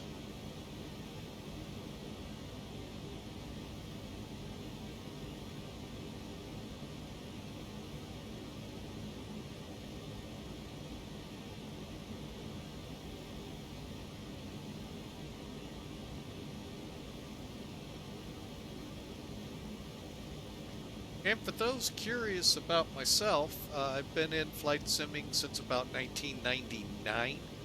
I started off with Flight Sim 98 or 2000. I'm not sure which one was out at that point that I started. Worked my way through them all. Still say Century of Flight 2004 is the best that Microsoft ever put out. Followed by one of the worst, FSX, but as time went on and computers came up with better graphics and all of that, the program actually became very, very nice to me, at least, and I enjoyed it for the 13 years. I didn't go to prepared, but my computer itself ran out of memory. Never done that to a computer, but again, that's on me for why it did. And I bought a new computer, and what the heck, tried X-Plane, and folks, I'm not going back. So we'll be on X-Plane quite a while. You come to this stream, you're gonna see X-Plane. You're gonna see aircraft, the scenery, the weather, everything is close to default, other than the aircraft add-ons. And we got a couple sceneries in here. We're still working on others, but things going on in my personal life, we kind of got a hold on purchases, except for when Twitch, pays out for our stream. So I hope you enjoy, folks. I do have a private pilot's license, so just not current since 1985. Yeah. Gives you a whole new perspective of what you're seeing here. So we try to fly it by the book. Sometimes it's my book, not the FAA's book. We do our best, though.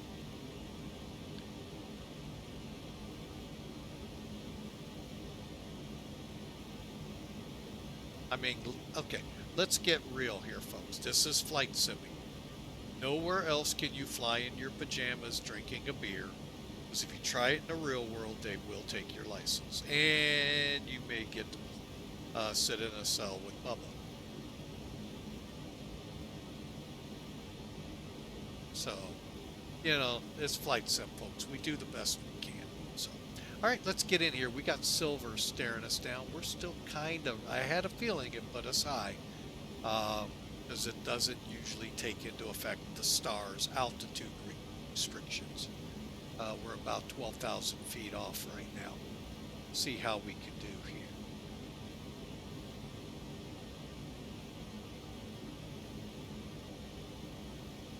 I do believe, though, we'll make, did I say 4,000 or 3,000 at silver? Not silver, correction. 3,000 at Narrative. Although we're making a pretty good run at that 12,000 foot mark at silver.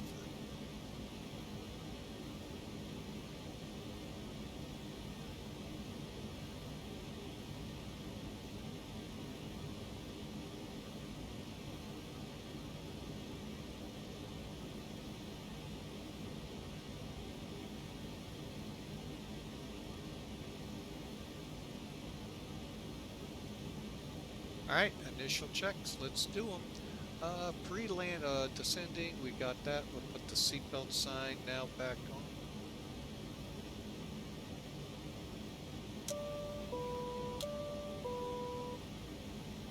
Strobes. We never turned off fuel. Check looks good. Cabin pressure says to dump it. How the heck do you dump it?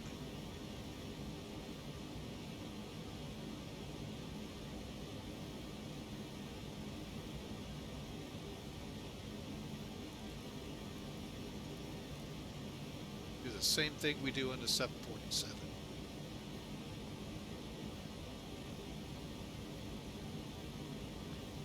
All right, coming up. Well, you know what? We're gonna be very close.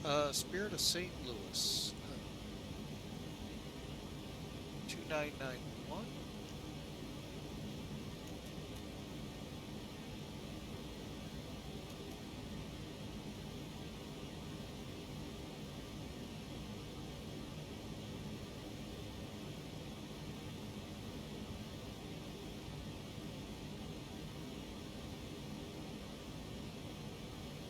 All right, folks, here we go.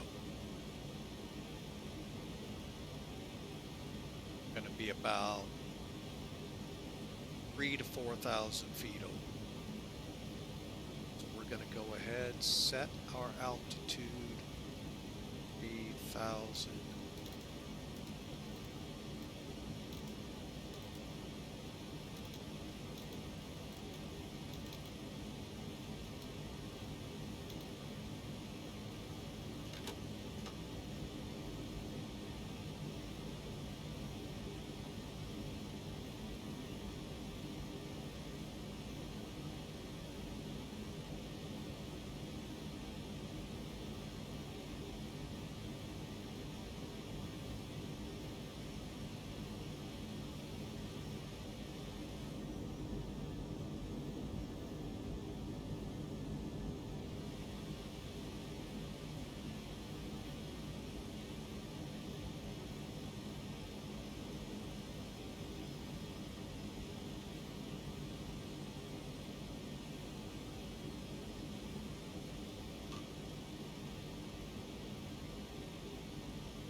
All right, there's 10,000 feet, folks. So we're slowly catching up to the profile.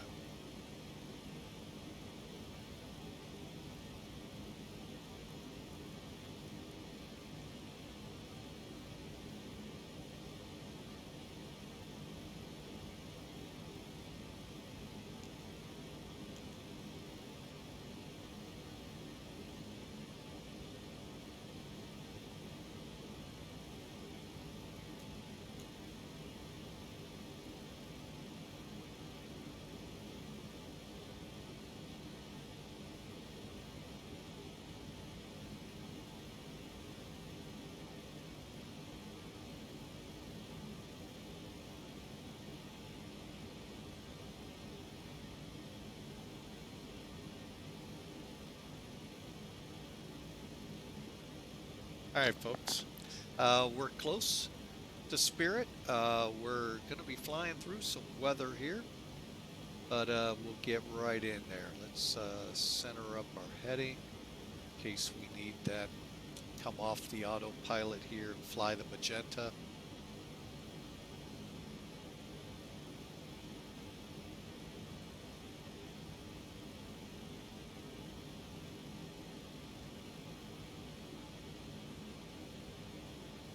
I actually think now we're actually going to make easily 3,000 by DIRTIF.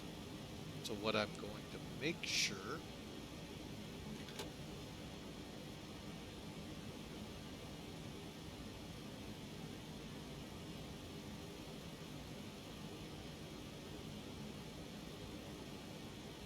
only thing I wish we had those icons on here to tell us, you know, how we're doing on our descents and all, so we can appropriately react how we need to.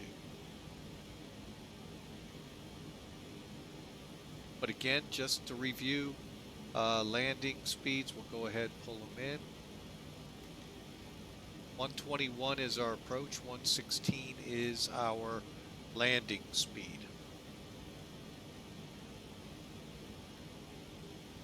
Since nothing's up in St. Louis.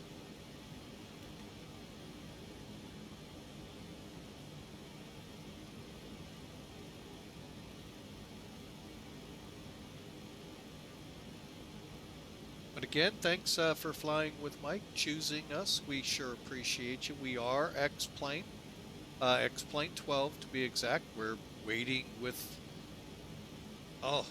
bating breath for them to release the next update to see how things change. Looking forward to it. All right, here we go. We'll start our slowdown here too. At DIRTIF, we'll announce at the initial. So, welcome aboard, folks. Glad to have you. Hope to see you again. Friday, we'll be flying from Tulsa down to Alliance, and you know, I might just think of another flight to do after. That's a pretty short haul too. But then Saturday, this girl, the Citation 10, we're really only gonna plan the one flight, Charleston Executive, not the main airport, to White Plains, New York, for a virtual USA fly-in that's occurring at, not virtual, what are they called? Hang on a second. I don't mean to butcher your all's good things you're doing there. Virtual USA Flying Club. It's a general aviation group, folks, and they're flying into White Plains. Event is 8 to 10 o'clock Eastern time. For me, that's 7 to 9. So my plan is to be wheels up by 6 o'clock in the evening. So figure the stream back to at least 5:30, 5 o'clock. So hope to see you all there. Hope to see some of you flying in it. Hey, fly your favorite GA aircraft, or, you know, being May the 4th be with you, you know, hey, the Millennium Falcon, why not? I think it's out there in X-Plane.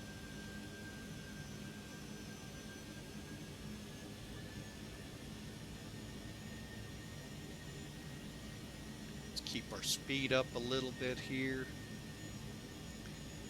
But anyway, folks, really hope to see a whole bunch of you out. I do plan, as of right now, to stream.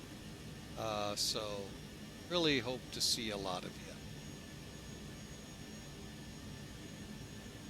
Pick your favorite GA aircraft.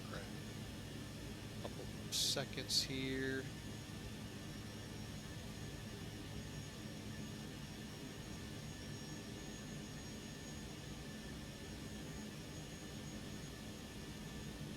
Just looking around, seeing what other people are flying today.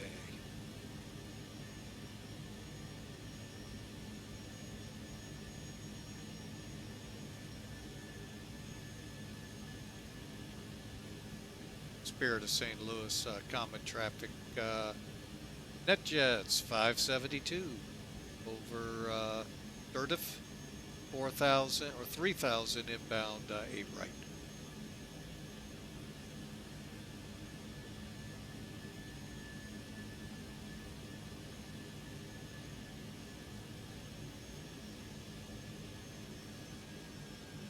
All right, we're going to go ahead and start slowing.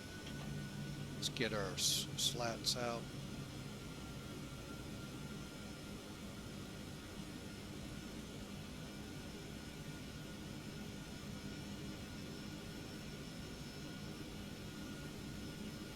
Really see the runway yet, folks?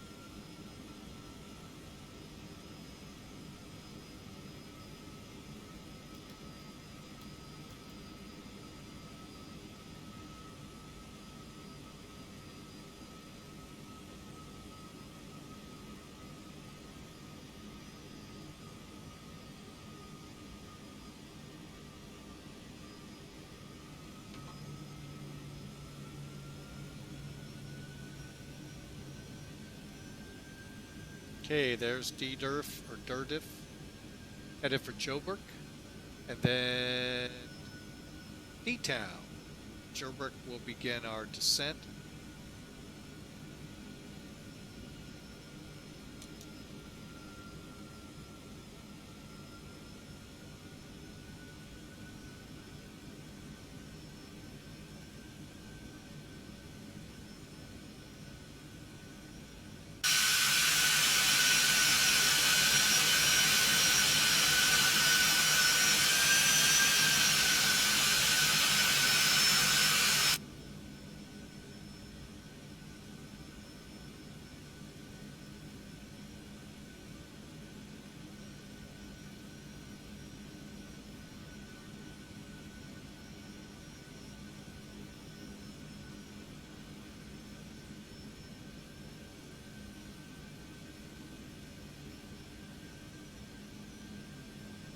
Okay, we should be starting that turn any second, and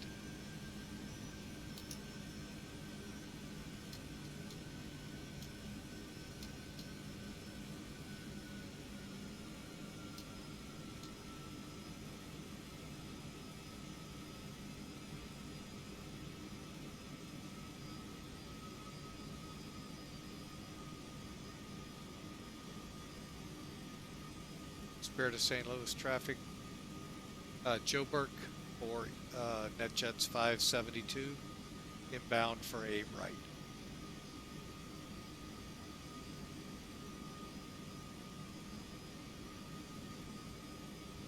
I was going to say tally ho. Oh, yeah, I got the run.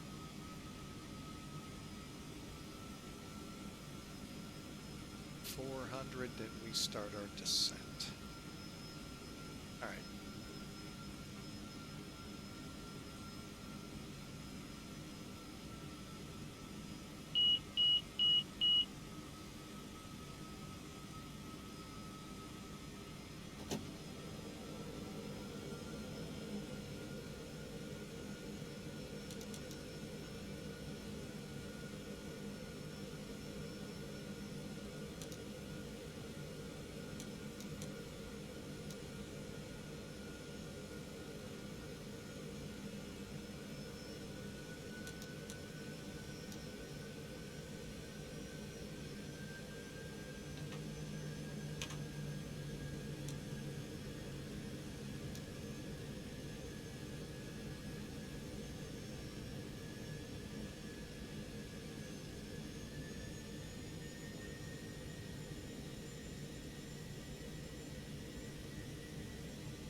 And Spirit of St. Louis traffic, NetJets 572, final approach fixed, D-Town, RNAV 48 right.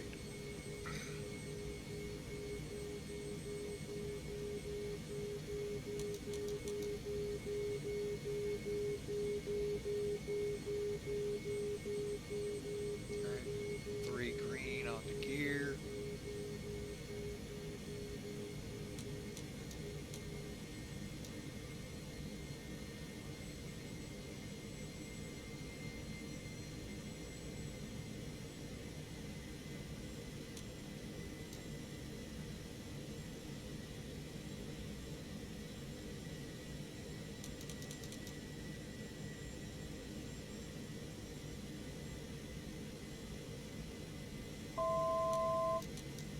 And folks, if you want to put a prediction in on the landing, exclamation mark, the word predict, a space, and a negative number. You'll see how close you are to what I actually pull off. And I'm sure doing pretty good on the approach speed. I think we're hanging tough there on the glide path.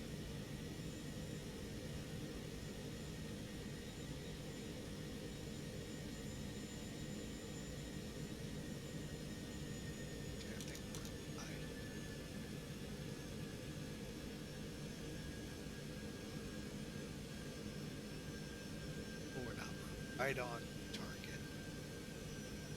Actually, we are a little high now. So what you can do, folks, to help you in that case, pull some power back. It'll help make the aircraft descend controlled, but you'll also increase your descent rate and keep your speed at the same time. Because, yeah, we're white over white. We need white in front, red in back.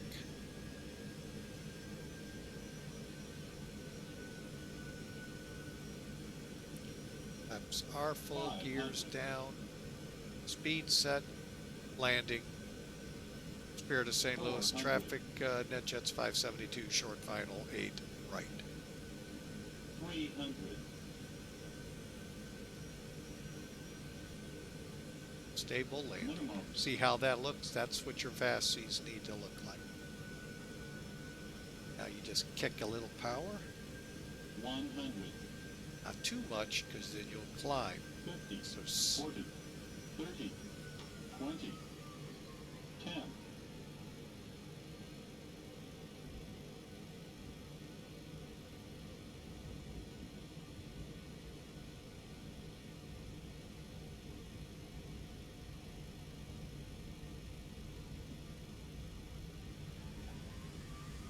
not too much power on this plane, guys and gals. This thing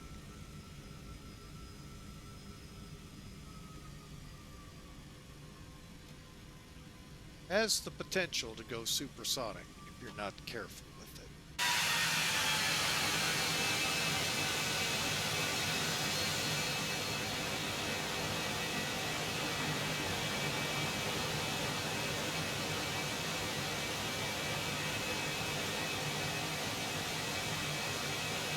And Spirit of St. Louis traffic, checks 572 off at Alpha 4 to the parking lot.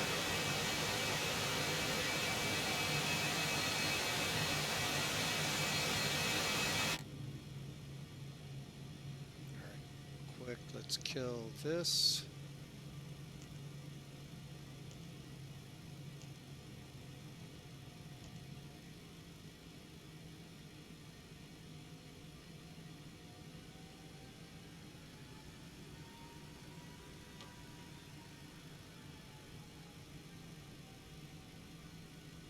And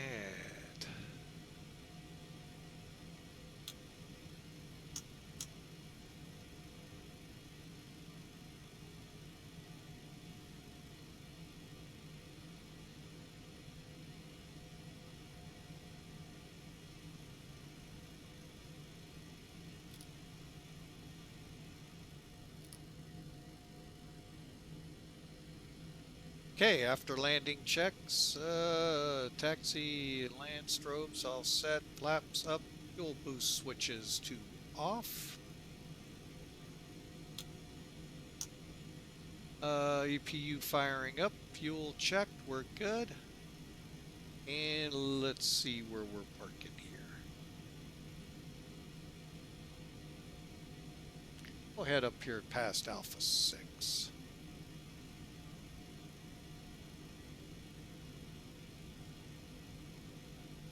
Oh, we should have turned.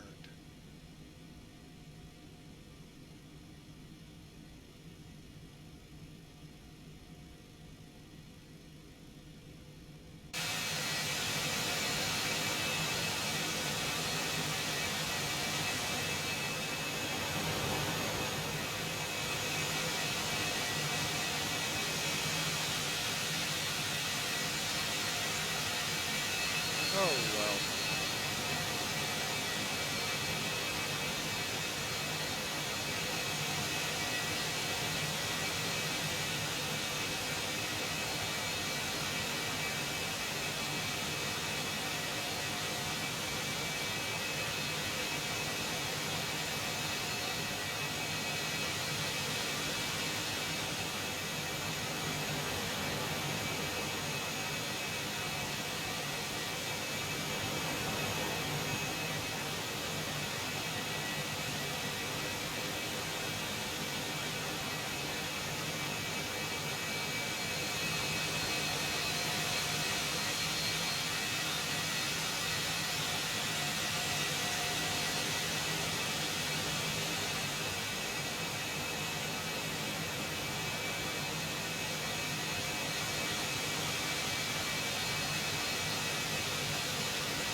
Okay, end the block. Let's check over here, get the air on. Okay, the bleeds can come off now. And we're good there. Start getting their stuff together.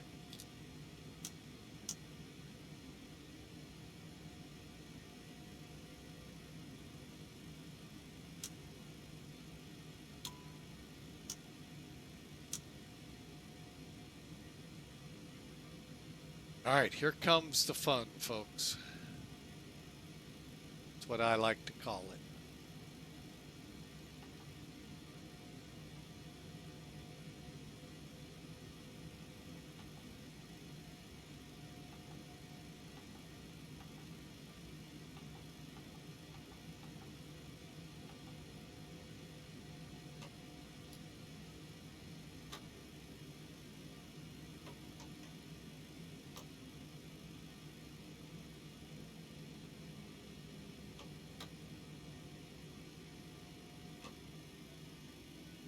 That's the first time I actually got them to move independent.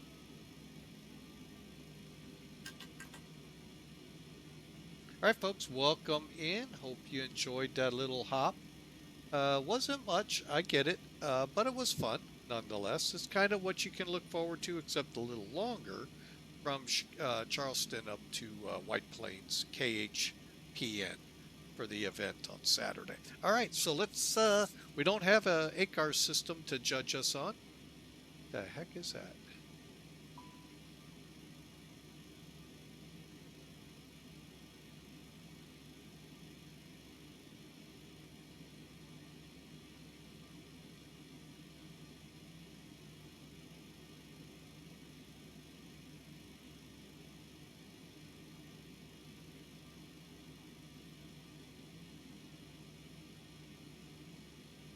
All right. Sorry, I had something weird come up. Hopefully you didn't see that. I don't want Windows 11. All right. And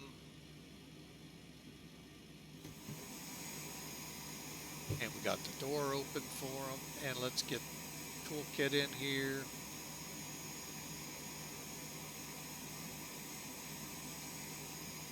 All right, landed at 209 feet a minute. Not bad, 100 knots, okay, a little slow, but let's take a look at it, shall we?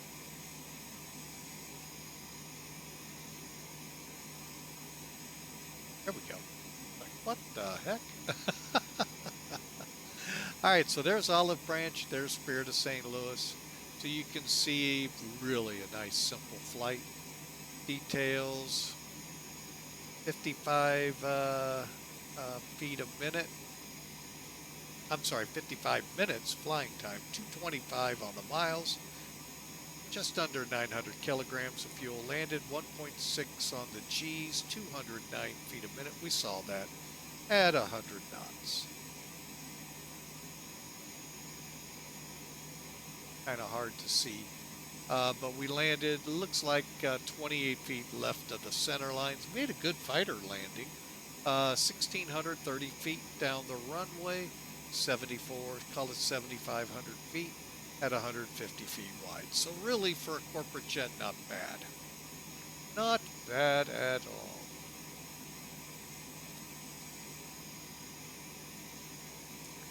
And if I caught it right, I think we're parked right here. Okay, my goal was here. We're close, close enough, as they say. And you got the rest of the numbers there. Really a good flight there. I can't really say much about it. What I am gonna do, since we didn't really get into the time factor to do this in Barksdale, let's do it here. I'm going to disconnect off of VATSIM and get ready to try to do a reverse here, or do some, let's see how we did kind of flight.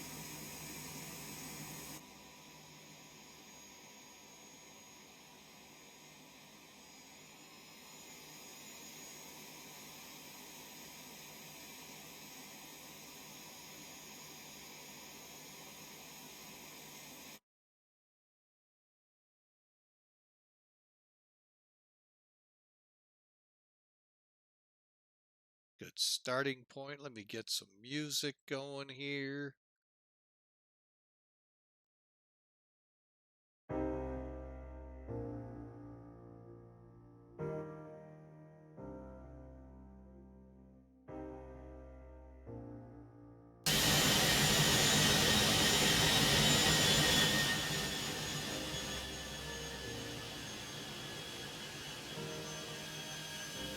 Okay, I'm going to go ahead and speed us in.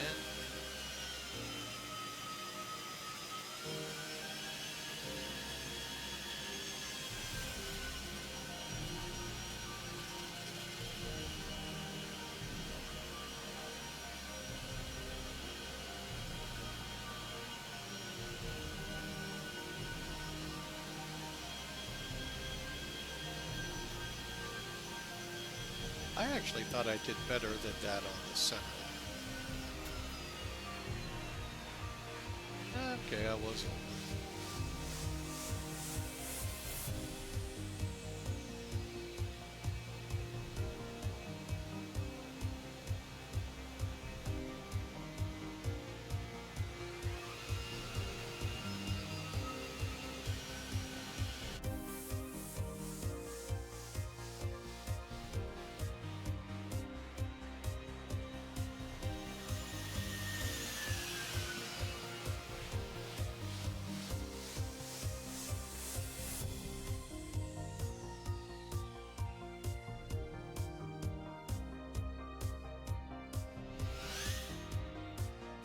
I hate to say this, folks. I think it's a little better than what I was given credit for.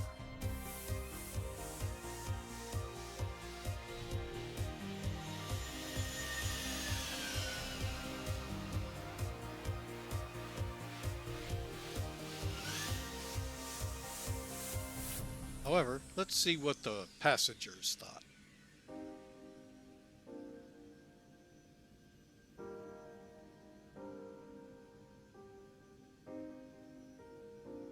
And folks, if you know how to arm the spoilers on this thing, I'd sure love to hear. Because, man, I'd love to get those up and running too.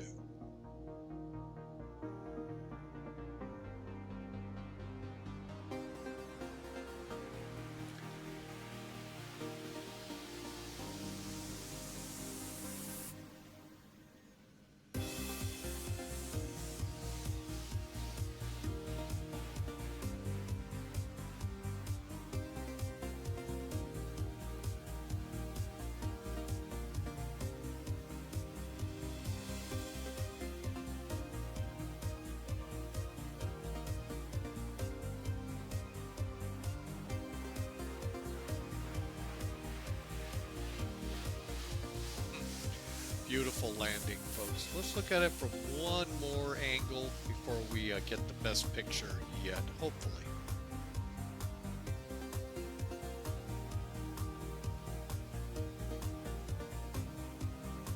Actually, this is pretty cool right here, folks.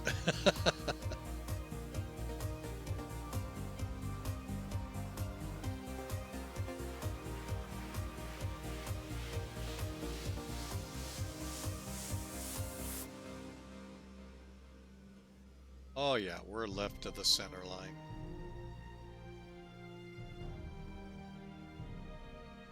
Wow, nice touchdown. Okay, I earned my paycheck today, except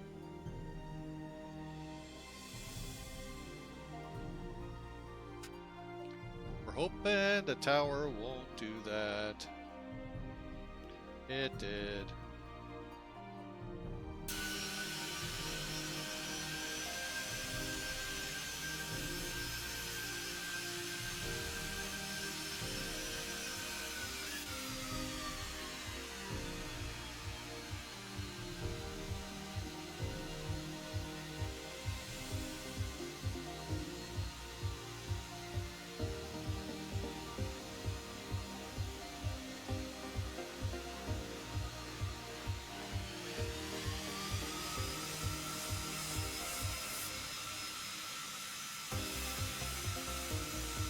All right, folks, like I said, you got to really be careful with reverse thrust on this plane.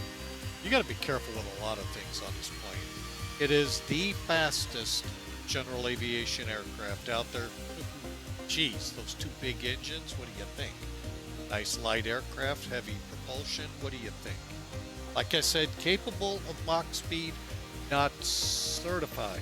Big importance to put out there. Aircraft is not supposed to go faster than the speed of sound. Just because it can doesn't mean it should. Applies in a lot of things. But anyway, we're here in Spirit. Great flight. Hope y'all enjoyed Meridian, Mississippi over to Barksdale Air Force Base in the 747. Why not come back to the super small Citation 10 and head from Olive Branch, Mississippi outside of Memphis to Spirit of St. Louis. Hope to see you Saturday in the event that Virtual USA is putting on. Not to be mistaken with Fat USA, which is what was messing with my mind. But I hope to see you all there. Pick out your best GA plane. See you at White Plains, New York. Folks, we're going to call it a day. It's been a wonderful day flying for you. Beautiful flight in the 747. Backed up with another beautiful flight in the Citation 10. Hope you all have a wonderful day tomorrow. I unfortunately have to work, so there won't be a stream, but Friday we'll fly Tulsa to Fort Worth, and we'll maybe figure out something from there. Hope you all have a great day. God bless you all. Enjoy the hump day, folks. The weekend is now right ahead of you. God bless. We'll see you then.